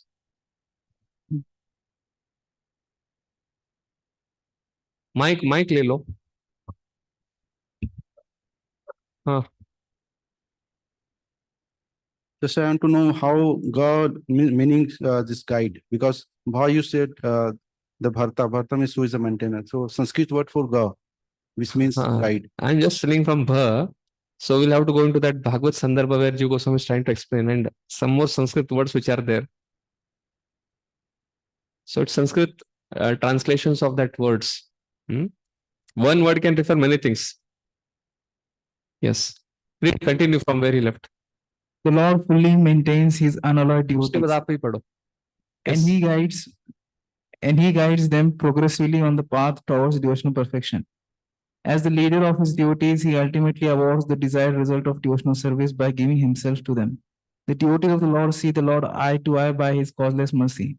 Thus, Lord helps his devotee reach the supermost spiritual planet, Golok Vrindavan. Being the creator, he can bestow all necessary qualifications upon his devotees so that they can ultimately reach him. The Lord is the cause of all causes. In other words, since there is nothing that caused him, he is the original cause. Consequently, he enjoys his own self by manifesting his own eternal potency. The external potency is not exactly manifested by him, for he expands himself as the Purusha, and it is these forms that he maintains the features of material, and it is in these forms that he maintains the feature of the material manifestation. By such expansions, he creates, maintains, and annihilates the cosmic manifestation. If you read this, this picture, what is drawn here, it becomes very clear. And Prabhupada is quoting the same Jiva Goswami from Bhagavad Tattva Sandarbha, Bhagavad Sandarbha. This is his internal potency with paraphernalia, his marginal potency. So this he takes care through Purusha Avataras, this through his Leela Shakti or Ladini Shakti. Personally maintains Bhagavan. And the marginal Jivatma has a choice either to be here or to be there. Yes, Ashok. Lord Krishna in his Paramatma feature maintains that he was in the material world. Prabhupada is speaking about, till now Prabhupada spoke about that top part, globe, Jivatma in the spiritual world, are in material world also, but who are devotees in the Hladini Shakti. Prabhupada is going to speak about this external potency. Yes. The living entities are also differentiated expansion of the Lord's self, and because some of them desire to be the Lord, and imitate the Supreme Lord, he allows them to enter into the cosmic creation with the option to fully utilize their propensities to lord it over nature. Because of the presence of his part and parcel, the living entities, the entire phenomenal world is steered into the action and reaction. Thus, the living entities are given full facilities to lord it over the material nature, but the ultimate controller is the Lord himself in the plenary feature as Paramatma, the super soul, who is one of the Purushas.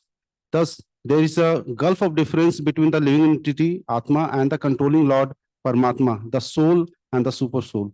The Paramatma is the controller and the Atma is the controlled. Therefore, they are in different categories.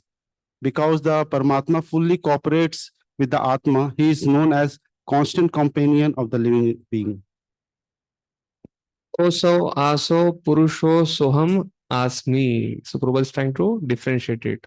This Atma is different, Paramatma is different, and material world also it is different, and spiritual though anyway it is different. But the source of both of them is same. Source of the Atma is Paramatma, and he is a maintainer. Yes.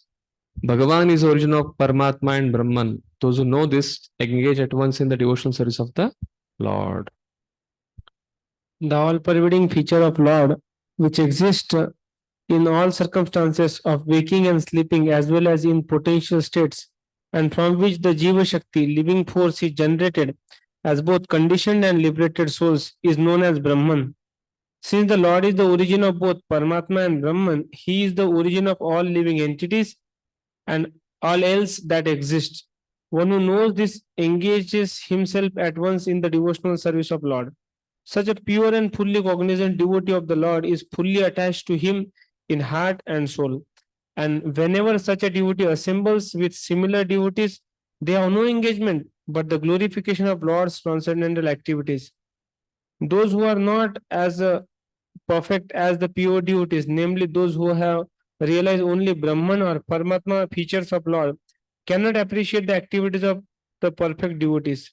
The Lord always helps the pure devotees by imparting necessary knowledge within their hearts, and thus out of his special favor, it dissipates all the darkness of the ignorance.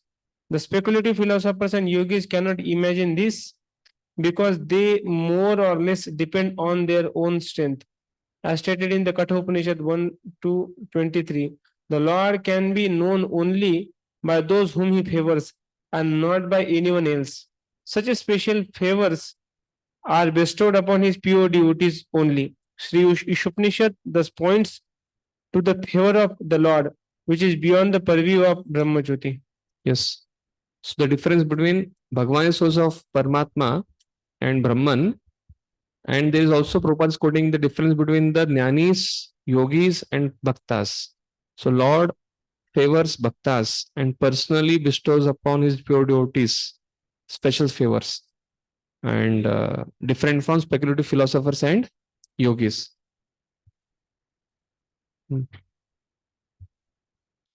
And therefore, in this mantra 15-16, Pushan Ekarshe Yamasure Prajapatya is telling this is pointing to the favor of the Lord, which is beyond the purview of the Brahma Jyoti. That is, only in spiritual world are who are under the spiritual potency in the material world also.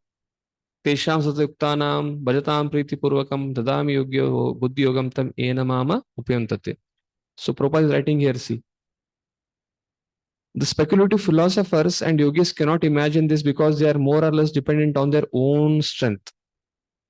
But bhakti is a path of grace. Therefore, Lord, yogi navi sarvesham madgaten antaratmanam. So he gives special favor for his devotees. And therefore, this devotee is appealing for this special favor. For karmis and for jnanis and yogis, the Upanishad ends at mantra 14. Culture, knowledge, culture, worship, grace. No, we on our strength will find that. But this grace is the additional part of the bhakti yoga process, which a devotee is trying to pray for the mercy of the Lord. Okay. So this concludes the last paragraph. This we are ending here.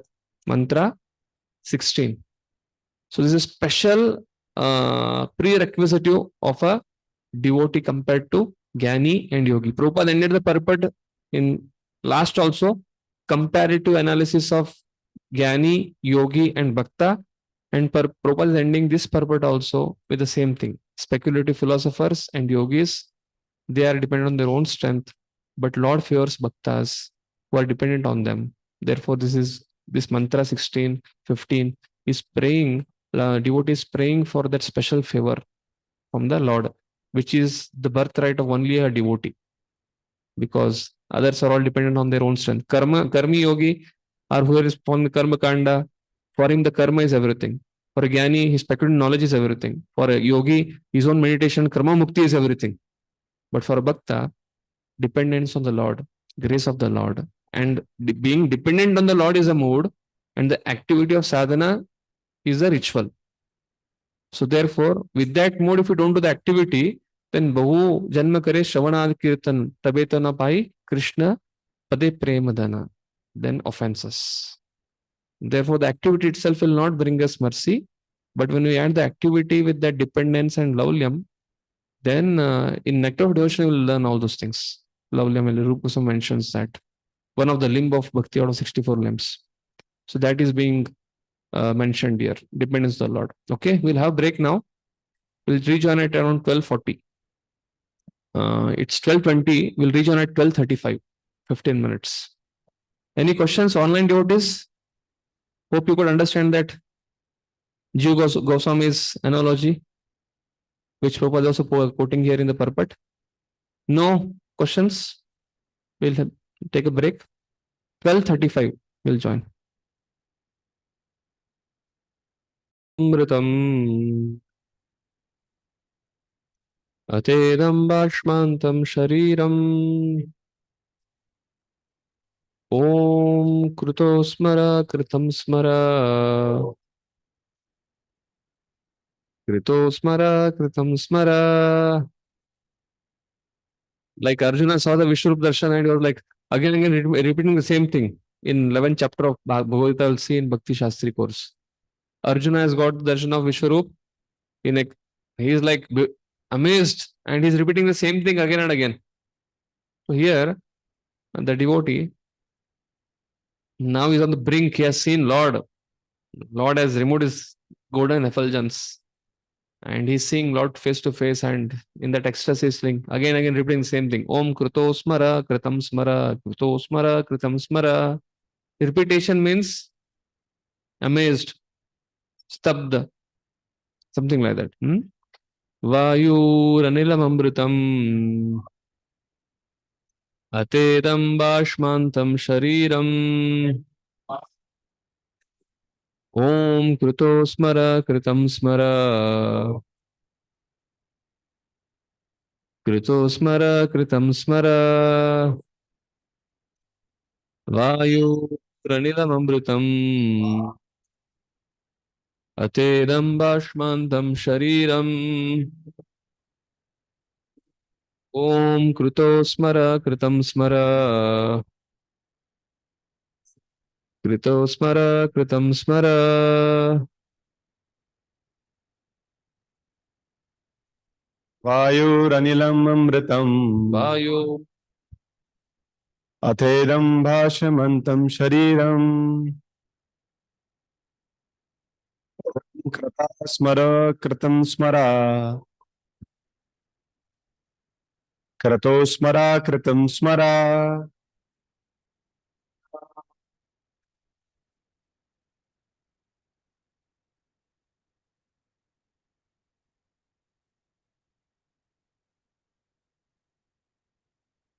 Krishna, online devotees.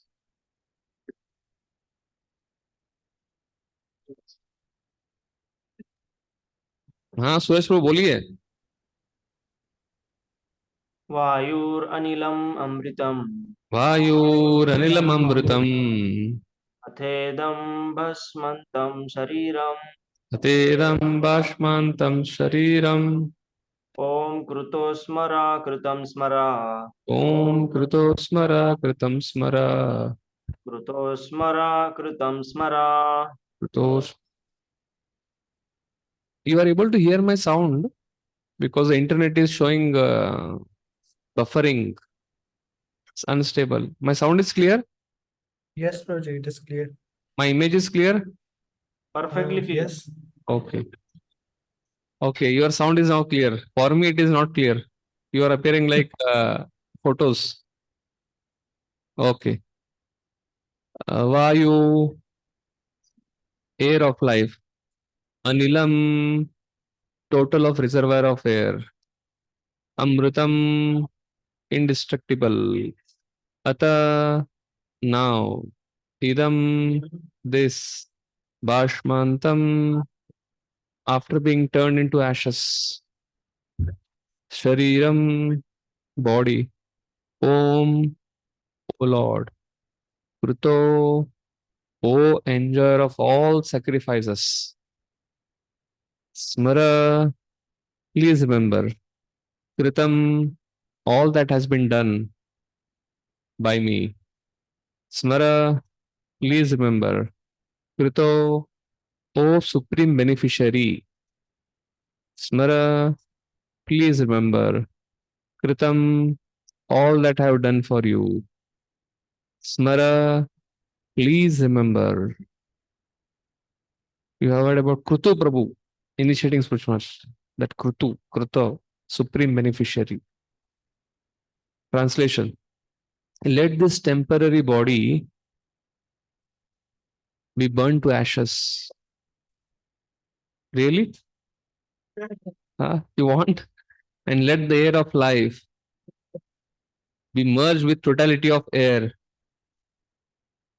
When there is feast, Bhaktisdan Sarji Maharaj's appearance day, cakes come. If body is burnt, then how will you eat cake? How will you eat? How will you drink that chocolate firni? His body will not be there. How will you enjoy then? Oh my Lord. Please remember all my sacrifices. And because you are the ultimate beneficiary, please remember all that I have done for you. This prayer is being offered in ecstasy, or amazement, or stabda, stunned.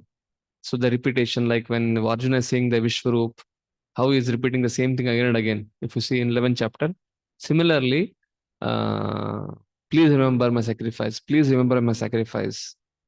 That is how the devotee is offering it here. Basically, this whole theme of this is liberation. Bhagavatam speaks about the 10 topics. Atra sarga visargascha sthanam pushanam bhutaya manvantaranu ishanukata nirodha muktir ashraya. So definition of nirodha there is winding up of business of the attached जीवात्मा. ब्रह्मा के 100 साल के बाद भी जब जीवात्मा भोगना नहीं छोड़ता तो क्या होता है, महाविष्णु के नाभि में, महाविष्णु के पोर्स में चले जाता है. फिर से अगले दिन ब्रह्मा जब जन्म होंगे लेंगे तब वो फिर से जन्म लेके आता है. सो द अटैच्ड जीवात्मा going into the Mahavishnu's body, that act is called as Nirodha. But the Jivatma who has perfected its life and is getting rid of the cycle of birth and death, that is called as Mukti. Jivatma going and lying with the mystic Lord Vishnu, Mahavishnu is Nirodha. But Jivatma, by either by Jnana, Ashtanga, Bhakti, exiting the material world, Mukti Hitvada Anyata Rupam Swarupena Sthiti. That is the definition of Mukti. It's the 10th subject, 9th subject of Srimad Bhagavatam. That is 2.10.6. This both are described there. So here, this is mukti. This is not nirodha. That is the difference. You are asking that day, what is the difference between asna, viryam and akayam? Morning I told that. Madhvacharya quotes, akayam means, therefore that is being translated in Prabhupada purport as, he is not subjected to karma. And asna viryam means he has no gross body. Gross body. He is different from the living entity Jivatma. So here, Vayur anilam amritam atedam bashmantam shariram. शरीर को जला दो. But the whole material world right now is completely identifying the body. I want body, my wife, my children, my business, my money, hell with others, completely selfishness. So therefore, Prabhupada starts a thing with completely goes to the root cause. He'll not tell that this devotee is such a pure devotee. He's offering, remember sacrifice in ecstasy is praying. No, Prabhupada goes to basics. Basics. Atedam bashmantam shariram. This, you are not the body. You are spirit soul. Evolving towards perfection. Every 6 years, the living entity changes the body according to Dr. Pfeiffer. That concept Prabhupada starts the paragraph with. Okay. Evolving towards perfection. In that Prabhupada, that is being quoted. 6 changes of a body. Radheshyam proves evolving towards perfection. Paragraph which is there begins with, that is anyway knowing, they know Sminita, they Komaram, there it's understood. But here, Prabhupada begins the purport with the 6 changes. Or the body is temporary dress for a Jivatma. Material body is a foreign dress and is formless. It takes a shape according to the form of the soul.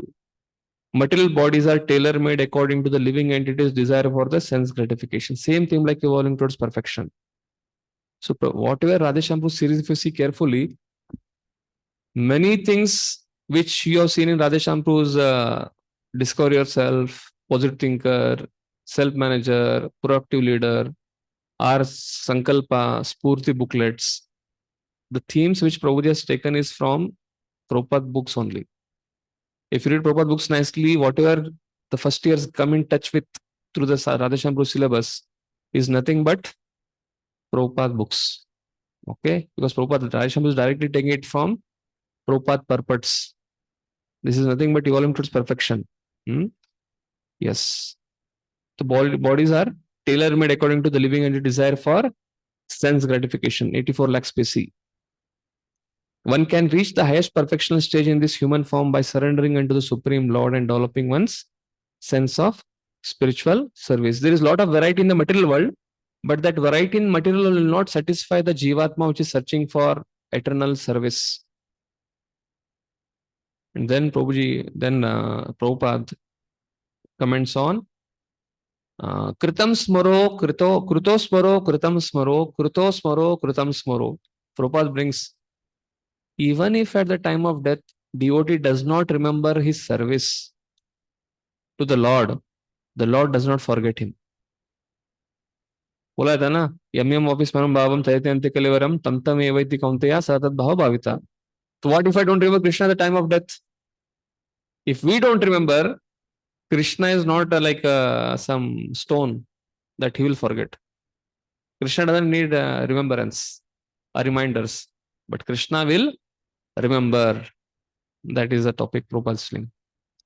And path of devotion service is only the right path. And karma, jnana are all very risky path.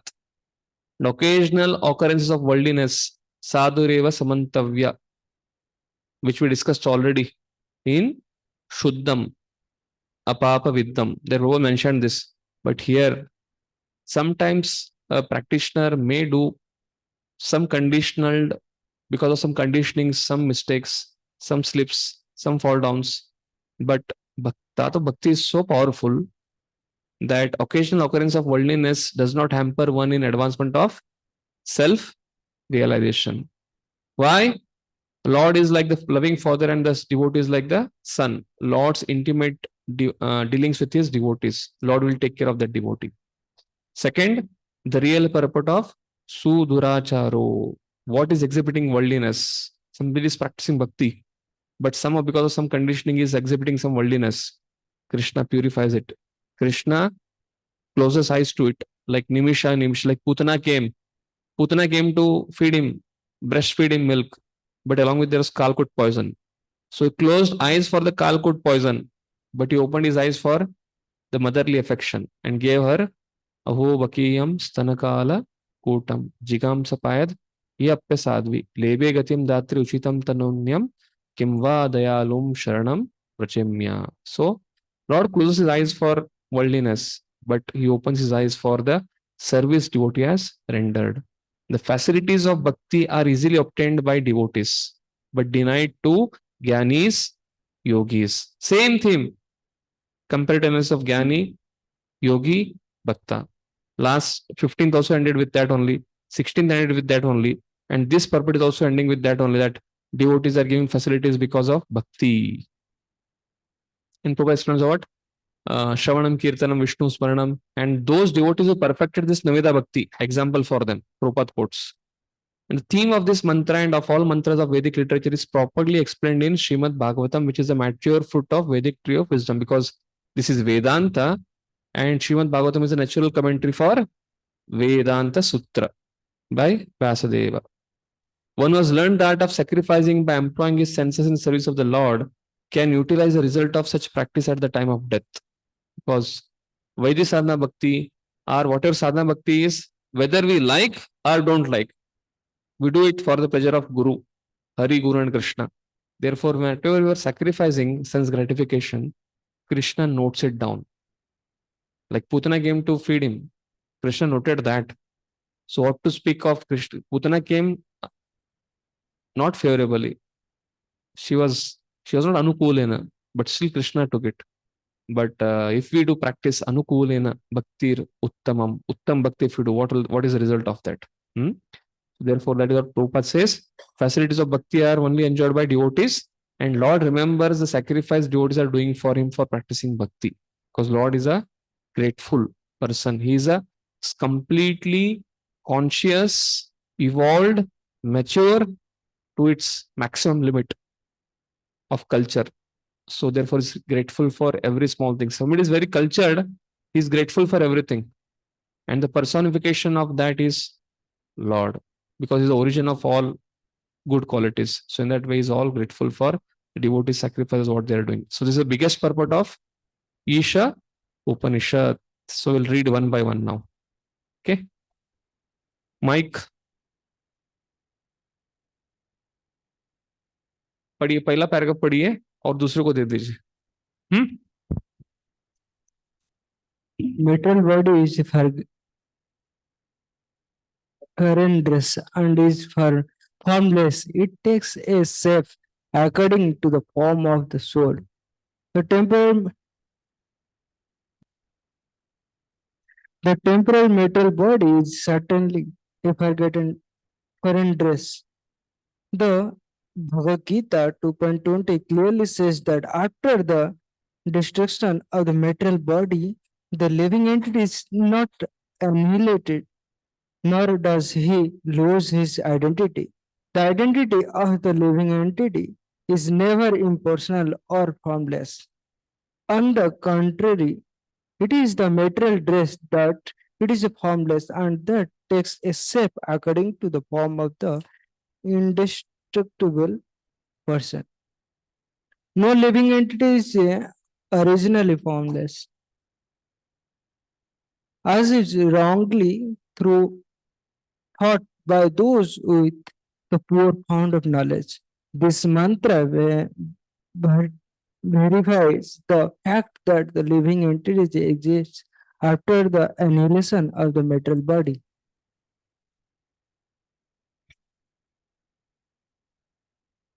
Is temporary, but the soul is eternal, and the body is not everything. After this birth, after this death, there is another birth, or after, apart from this world, there is another world, and apart from the Jivatma, God is there. So that is what Prabhupada is trying to bring the basic concept here. Yes, Prabhu.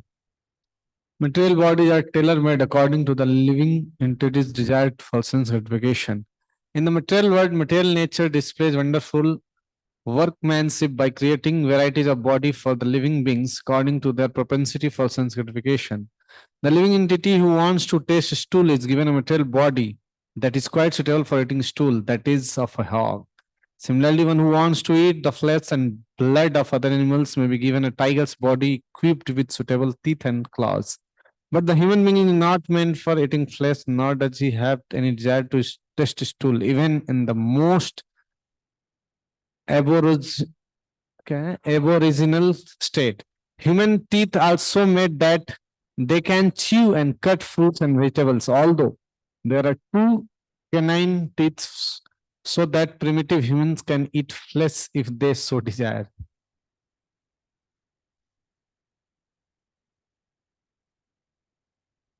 One can reach the highest perfectional stage in this human form by surrendering unto the Supreme Lord and developing one's sense of spiritual service. So what is the connection? The body, we are not the body, we are soul. And the human form is a very evolved form. It is not meant for enjoying like the lower species. It is meant for higher responsibility. So Prabhupada is speaking about that. That human form of life is we can realize Krishna, surrender to Krishna, and we can do that task. In one of the lecture I was hearing, Prabhupada's lecture only I was hearing, Prabhupada saying this Jivatma is so powerful. He has become stool, he has become worm in the stool, he has become insect in this world. Sometimes he becomes bird, reptile, animal, but he can even become, he can go back to Godhead and become eternal. That is his Shakti. But he's forgetting that and degrading his life by mode of ignorance and passion. Can you imagine? The human form of life has such power that he can put full stop the cycle of birth and death. That is his maximum capacity. But instead of doing that, because of subject to three modes of nature, he can become an animal, he can become a man, or he can go to any of the lokas. But the highest potential of the human being is in this human form life, he's arthadam and sudurlabam, and he can revive his lost Krishna consciousness by which he can become eternal. That is the power of human form of life. And how to do that? By submissive service attitude. Yes, please read, Pooja.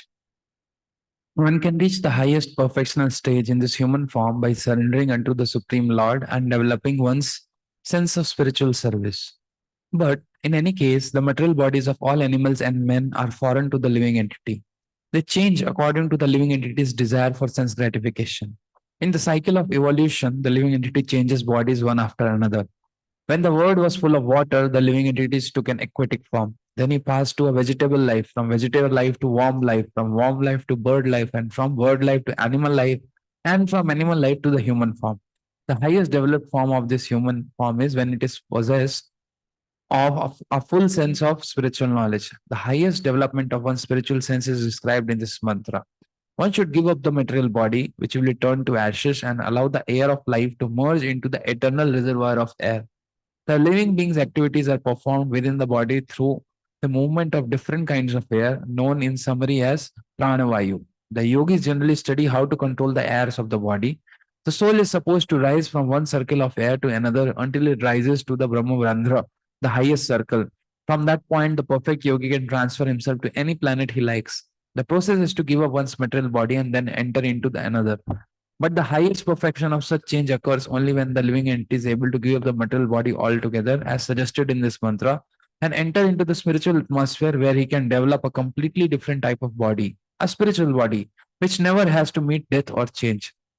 Here, in the material world, material nature forces the living entity to change his body due to his different desires for sense gratification. These desires are represented in various species of life, from germs to the most perfected material bodies, those of Brahma and the demigods. All of these living entities have bodies composed of matter in different shapes. The intelligent man sees oneness not in the variety of the bodies, but in the spiritual identity.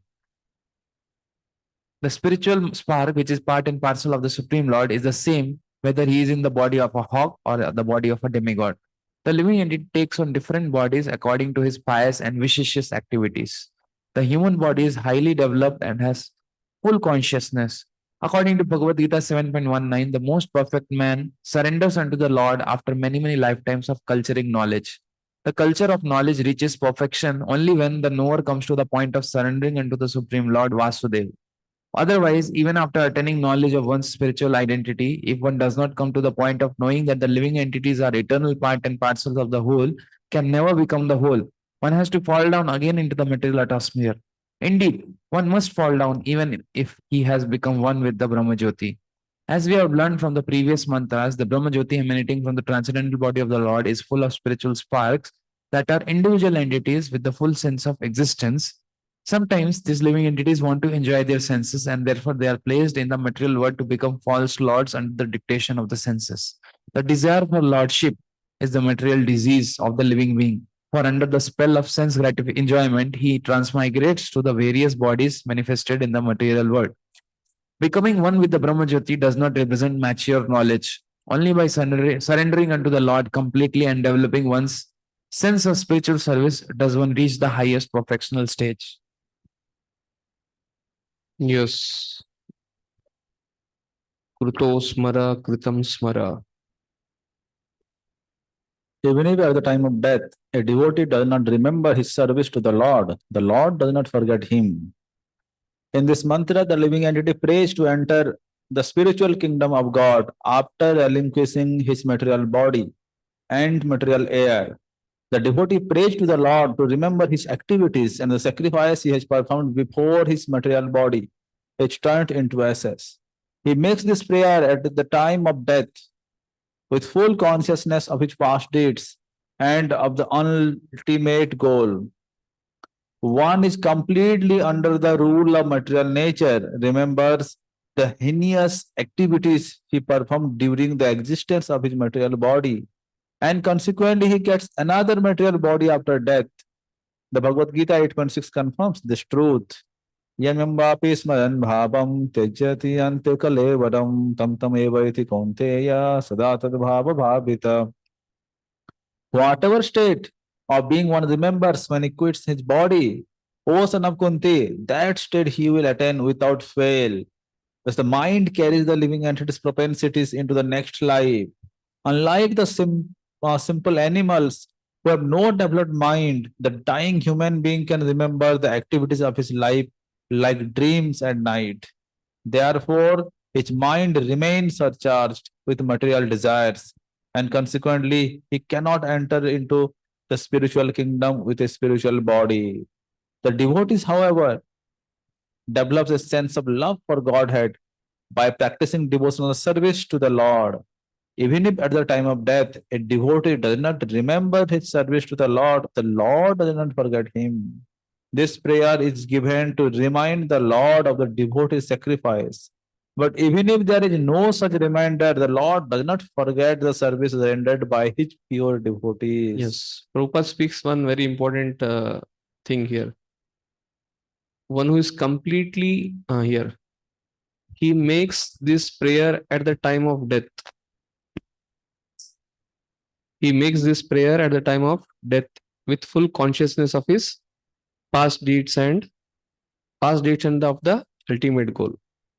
So he is making it at what time? At the time of death. And so one should not misunderstand what kind of prayer is offering. Because at the time of death, a sinful person will not be able to make this offering. That is what Prabhupada is telling in the next line. One who is completely under the rule of material nature remembers the heinous activities he performed during the existence of material body. And consequently, what to speak of praying? जो पाप किया ना उसने वही flashback की तरह आता है और फ्लैशबैक की तरह आके तो इंटेंसिटी पाप रहता है ना वो उसको योनि में लेके आता है कर्मणा दैव नित्रेण देहो जंत उपपत्ते स्त्रिया प्रविष्ट उदरम पुंसो रेता कनाश्रया कारण गुण संगस्य सदसद जन्म योनिसु.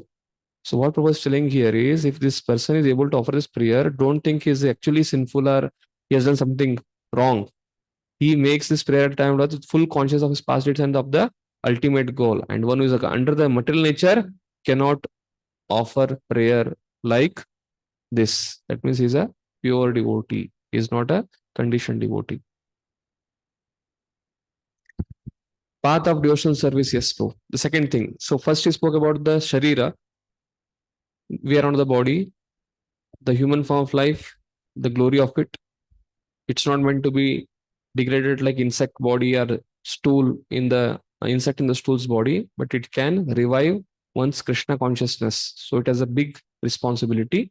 Then Kritosmara Kritam Smara. Even if you forget serving the Lord or remembering the Lord at the time of birth, Lord will not forget our sacrifice and services. And now Krutosmara Kritam Smara. So Lord, the path of devotional service is so glorious. Lord has an intimate relation with his devotee. And even if sometimes some mistakes happen, Lord will forgive that. That is a theme now. Third theme. Occasional occurrence of worldliness does not hamper one in the advancement of self-realization. So one should not be very much bogged about it, but one should continue practicing bhakti. But its all incompleteness is because of the incomplete of the absolute. And what we want to do is we want to do bhakti to purpose of yama niyama is to remember Krishna. But we start remembering Krishna to follow yama niyama strictly.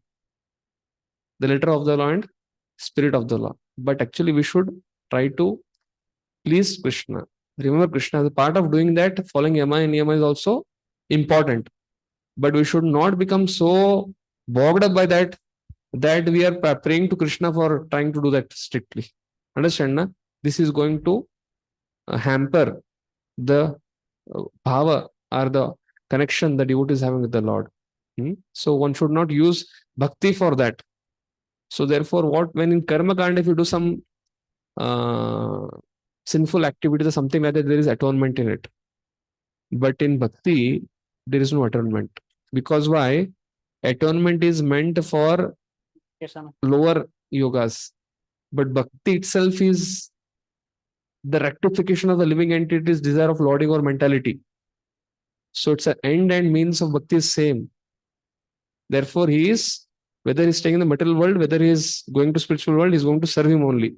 That awakening of service is the dormant Krishna consciousness. That is the goal of bhakti. Therefore, there is nothing like atonement in devotional service. So only atonement is continue practicing bhakti, shortcomings will go.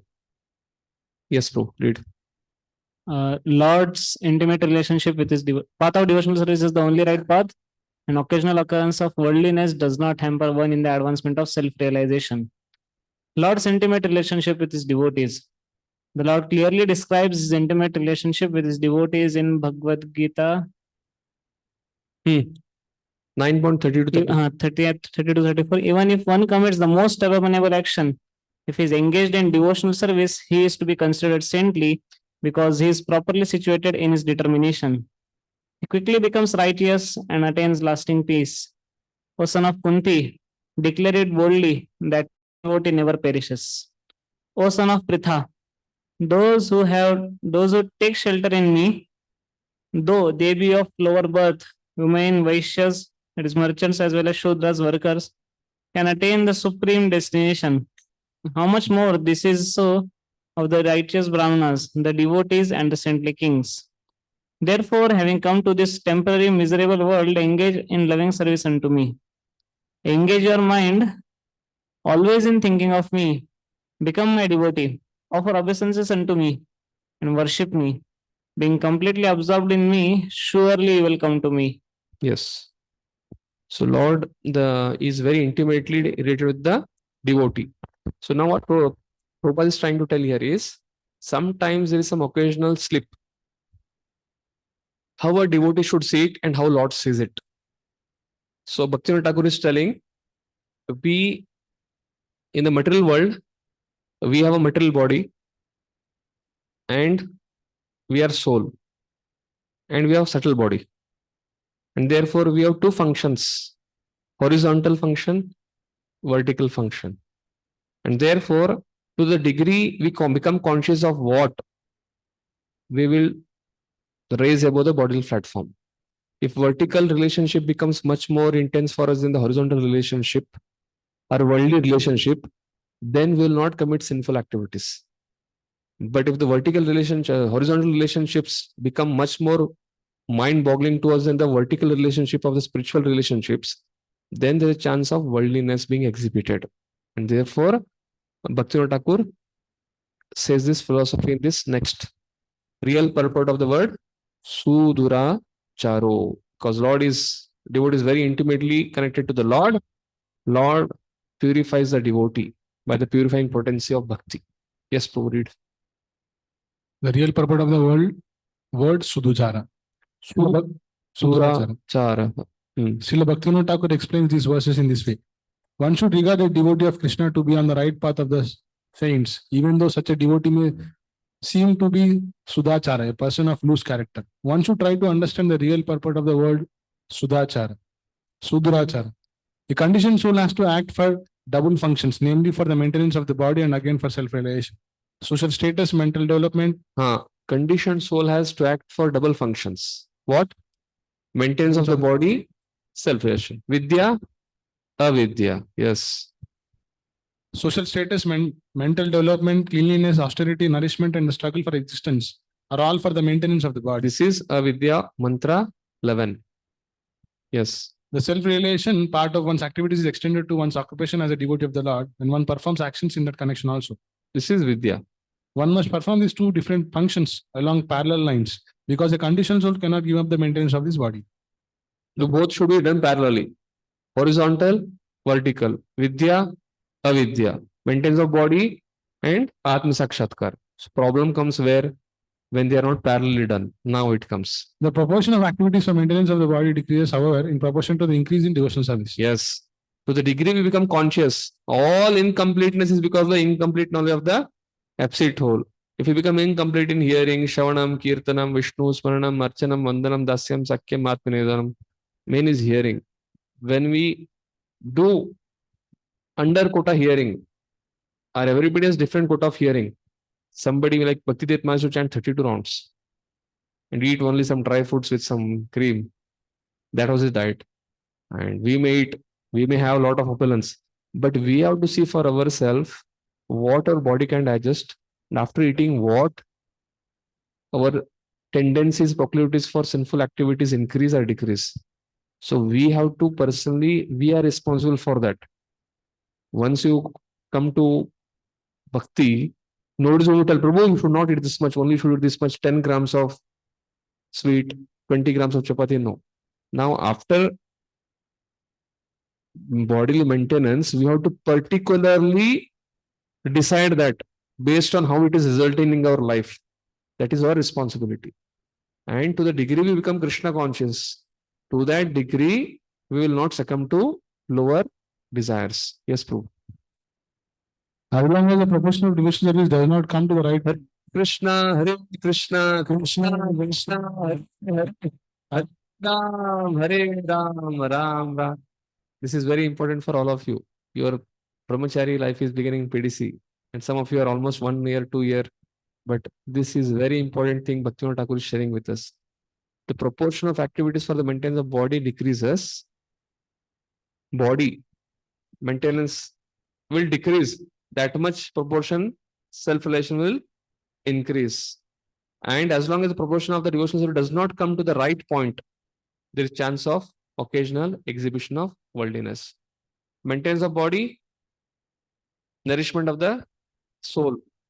To the degree this increases, this will not create any trouble.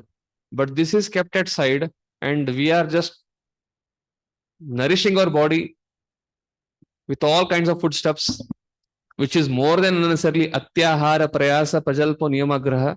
There is chance of worldly existence. So therefore, this is very, very important. NY and Ishupnis is also telling the same thing, which NY is saying in 2nd verse and 3rd verse of NY. Yes. But it should be noted that such worldliness cannot continue for long because by the grace of the Lord, such imperfection will come to an end very shortly. Therefore, the path of devotional service is the only right path. If one is on the right path, even an occasional occurrence of worldliness does not hamper one in the advancement of self-realization. So whatever worldliness hampers, by definition of bhakti, there is no atonement. Bhakti is only atonement. But why we have to take a risk? Better we focus on the spiritual aspect of our bhakti also more intensely than the material aspect of our bodily maintenance. Also, Lord is giving the net. Occurrence, worldliness is also there. I'll take care. But why we have to take a risk? Because we have got bhakti after so many lifetimes. Better not do it. Let's balance both material nourishment, bodily maintenance, as well as spiritual nourishment. Spiritual nourishment much more than what material nourishment. Why? Because सब कुछ छोड़ छाड़ के क्यों आए हम लोग यहाँ पे? जॉब छोड़ दिया, माता पिता को छोड़ दिया, सब कुछ छोड़ के आए. किसके लिए आए? भक्ति के लिए. और भक्ति करने करते मॉर्निंग का जपा, भागवतम रीडिंग, हियरिंग, जो करने के लिए आए वही करना नहीं होता है. क्यों? प्रसादम महाप्रसादे गोविंदे, नाचो गावो आनंदे होना चाहिए. लेकिन महाप्रसादे गोविंदे बिस्तर डाल के सो आनंदे हो जाता है. Then the reading time, hearing time, everything goes off. Understand, na? So therefore, it's very, very important for us that Bhakti Shastri and Bhakti Yoga, the part of the forum where it's like given to us to increase its appetite for us to read Prabhupada books, develop affinity for Prabhupada books. But to the degree we are not connected to Prabhupada books, we will hanker for some other entertainment. We would like to go and see something on YouTube. Oh, this is not much. It is only simply some joke or prank. Let me just start with it. It starts with that, starts with that, starts with that. Prabhupada books goes down, goes down, goes down. And from one to, it's like spiral. The worldliness keeps on increasing and the spiritual consciousness keeps on decreasing. And it will not seen suddenly. Suddenly it becomes like crack cut. But when the crack comes, first crack starts, that time only you should sense it. Therefore, it's very, very important for us that we should remember the theme for what we have come to this ISKCON. Yes, next. The facilities of devotional service are easily obtained by intelligent devotee but denied to the impersonalist because they are attached to the Brahma Jyoti feature of the Lord. The facilities of devotional service are denied to the impersonalist because they are attached to the Brahma Jyoti feature of the Lord. As suggested in the previous mantras, they cannot penetrate the Brahma Jyoti because they do not believe in the personality of Godhead. Their business is mostly world jugglery and mental speculation. Consequently, the impersonalists pursue a fruitless labor, as confirmed in 12th chapter of Bhagavad Gita. Avyakta Chetasa. It is very miserable for them. All the facilities suggested in this mantra can be obtained by constant contact with the personal feature of the absolute truth. Where you heard this contact? 2 days before Bhagavatam class. And that material contact will agitate. Spiritual contact will become pacified. Devotional service of the Lord consists essentially of 9 processes: Shavanam, Kirtanam, Smaranam, Padasevanam, Archanam, Vandanam, Dasyam, Sakyam, Atmanivedanam. These are the 9 principles of devotional service taken all together are one by one. Either one of these 9 processes or all can help a devotee remain constantly in touch with God. So we should find in our ashram, especially as brahmacharis, because we are concluding this Bhakti Shastri today, how we should see Bhakti Shastri as Bhakti Yogas. In our Bhakti practice, कोई नहीं बोल सकता कि मैं preaching नहीं कर सकता. Somebody may have, I can't cook. Somebody may say, I can't do this service, I can't do that service. Prabhuji, I have no taste for anything. But there will be one taste for any of this Shravanam, Kirtanam, Vishnu Smaranam, Archanam, Vandanam, Dasyam, Sakyam, Atmanam. उसमें जो 9 limb of bhakti में, whatever is your strength, you should expand it. You should develop attachment for it, affection for it, and you should dwell on it. It's like that part should be like, blotting paper and ink pen. When it comes, how the blotting paper absorbs the ink. That aspect of this Navida Bhakti, one of this Navida Bhakti should be for us like that. Time mila, we should start doing that. If that kind of affinity we have for one of these limbs of bhakti, Prabhupada is saying here, it can give us perfection. Not that all you should have expert at. One of the at least limb we should have mad attraction and craze for it. Then what happens is that gives laulyam. So who perfected bhakti by Shravanam? By hearing of the Lord, Maharaj Parikshit, the hero of Srimad Bhagavatam, attained the desired result. Kirtanam, Sukdev Goswami, the speaker of Bhagavatam, attained perfection. Vandanam, Akrura attained the desired result. Smaranam, Prahlad Maharaj attained the result. Archanam, Prutu Maharaj attained the result. Dasyam, Padasevanam, Lakshmiji attained perfection. And then Dasyam, Hanumanji attained the desired result. And Sakyam, Arjun attained. And then Atmanivedanam, Maharaj Bali.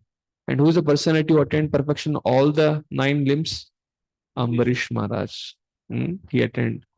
So theme of this mantra and all mantras of Vedic literature is properly explained in Srimad Bhagavatam, which is a mature fruit of Vedic tree of wisdom.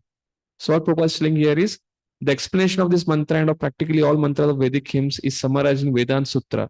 And natural commentary for Vedanta Sutra is Srimad Bhagavatam. Srimad Bhagavatam is a mature fruit.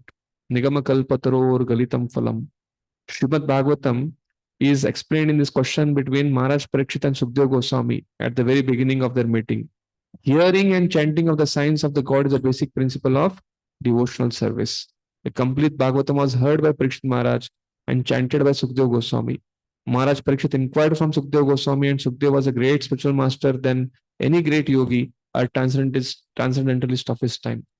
Maharaj Parikshit's main question was, what is the duty of every man, specifically at the time of death? Apsi Prabhupada, amazing writer, amazing commentator. Om Kruta Smara Krutam Smara Ayur Anilam Amritam Atedam Dehantam Bashmantam Shariram. Death. Now he is bringing the concept of Sukadeva Goswami Parikshit Maharaj. Parikshit Maharaj also had 7 days to die. And he is connecting that thing from Bhagavatam and bringing in this commentary here. And connecting it to hearing. Shravanam Kirtam Vishnu Smaranam. Tasma Bharata Sarvatma Bhagavan Ishvaro Hari Shrotavya Kirtitavasya Smartavyasya Ichchata Bhayam. Everyone who desires to be free from all anxieties should always hear about, glorify, and remember the personality of Godhead, who is the supreme director of everything. It's nothing we have to do. Anxiety is birth, old age, disease, death, adhyatmic klesh, adidavi klesh, adibhautik klesh. This is anxiety. You want to become free from this?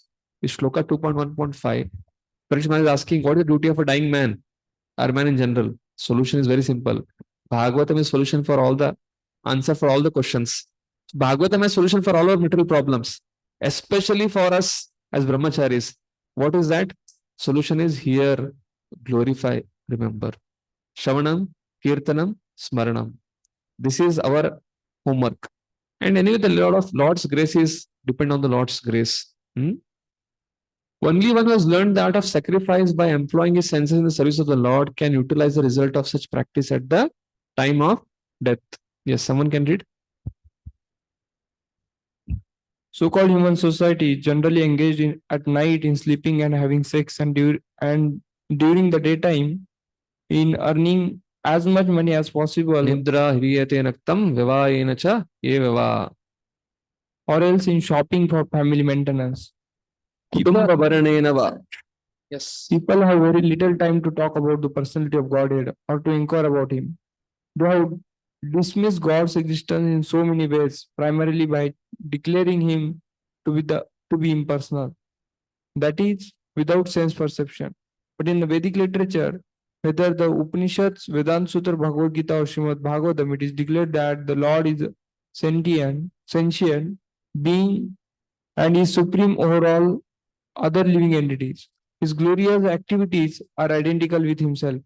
One should therefore not indulge in hearing and speaking of the rubbish activities of worldly politicians and so-called big men in society, but should mold his life in such a way that he can engage in godly activities without wasting a second.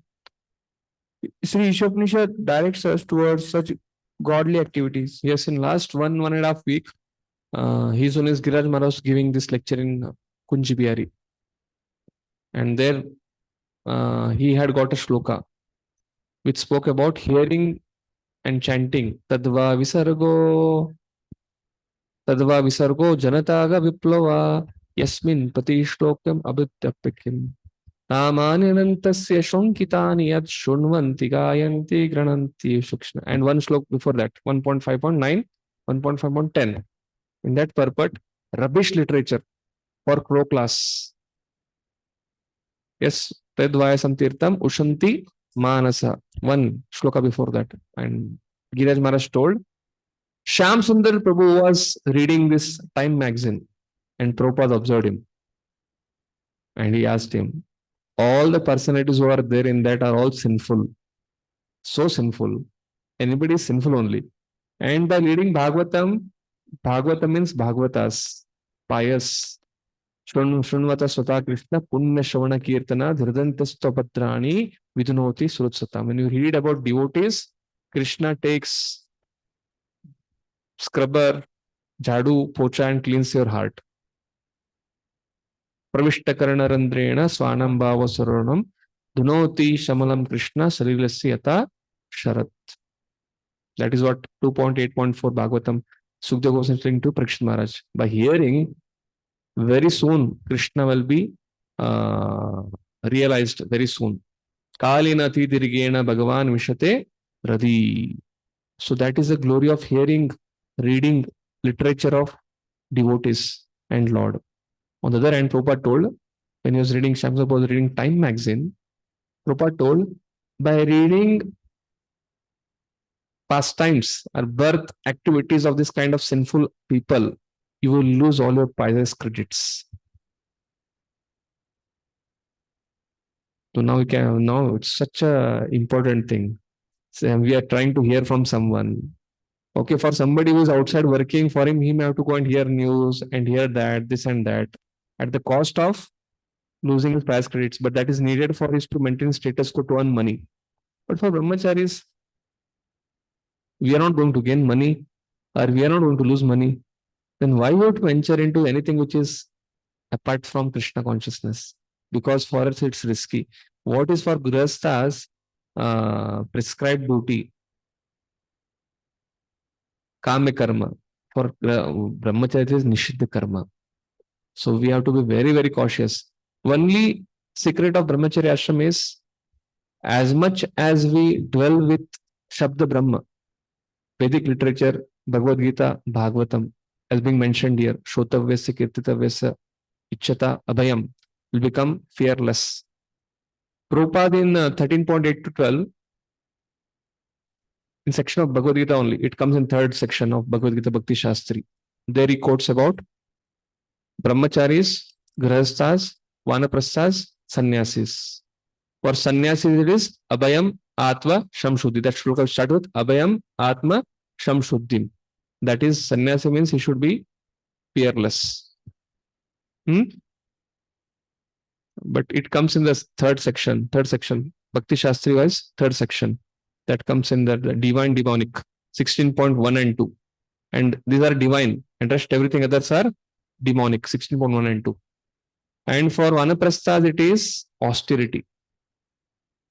For grihastha, it is charity, and it is sacrifice, dana and yajna. For brahmacharis, it is swadhyaya. What? Yes. The same thing comes in 8th chapter also. The purpose of hearing Vedic literature is called swadhyaya, and the purpose of that is to form character. So, this should happen at 5 years of age. Kaumaram acharit pragya. But already you have taken so much of dirt, and now you have come to the ashram. And like Jagai Madai, sin no more. Not like Lord Chaitanya Mahaprabhu gave the thing. Now you have done whatever it is, but sin no more. But after coming, we should have it a very strict resolution that we have nothing to do anything apart from Swadhyaya. Because only thing of a brahmacharya ashram as brahmacharis, only process which is Prabhupada telling here, that they have dismissed God's existence in so many ways, primarily by declaring him to be impersonal. So when you declare impersonal, where is the faith to hear Bhagavad Gita, Bhagavatam? At least we are convinced, we are blessed to believe Lord's personality, to get access to his devotees, to get access to Prabhupada purports. So we should be very, very cautious to mold our life in such a way that we engage in godly activities without a second. In blue. You're able to see in blue? Mold in your life in such a way that we should not engage, we should engage in godly activities without wasting a second. Shri Ishwamitra directs us towards such a godly activities. So we are given an opportunity to hear, chant, read. If we simply engage in it without worrying about what is the result, and by taking little less prasad, we can really, harness the opportunity of bhakti which is given to us. Unless one is accustomed to devotional practice, what will you remember at the time of death? अभी हमको क्या है, मृत्यु आएगा तो भगवान को याद करना है. अगर हम भक्ति जो करने आए हैं उसको ही नहीं करेंगे, श्रवणम कीर्तन विष्णु स्मरणम, तो क्या भगवान को याद करेंगे मृत्यु के समय? When body is dislocated, प्राण प्रयाण समय कपवात पित्तय कंठ वर्धो स्मरणम कुतस्थ. That is what time of death, when the body is dislocated, and how can he pray to Almighty Lord to remember is sacrifice. Sacrifice means denying the interest of senses, gross senses, eating, sleeping, mating, defending, and subtle by seeing, reading. One has to learn this art by employing the senses in service of the Lord during one's lifetime. One can utilize the results of such practice at the time of death. Whatever we engage now, we can capitulate on it at the time of death. Okay? Other you think now everything हो गया, अभी काम company नहीं जाना है, बाहर नहीं निकलना है, सब मिला है बिंदास, खाओ पियो ब्रह्मचर्य का आचरण करो, चलेगा. No, whatever we do it now, yes, that is there. Krishna is having intimate dealing with his devotees. Even if there is Sudurachara, Krishna tolerates it. But why we have to give that chance? So that Prabhupada is telling that side also.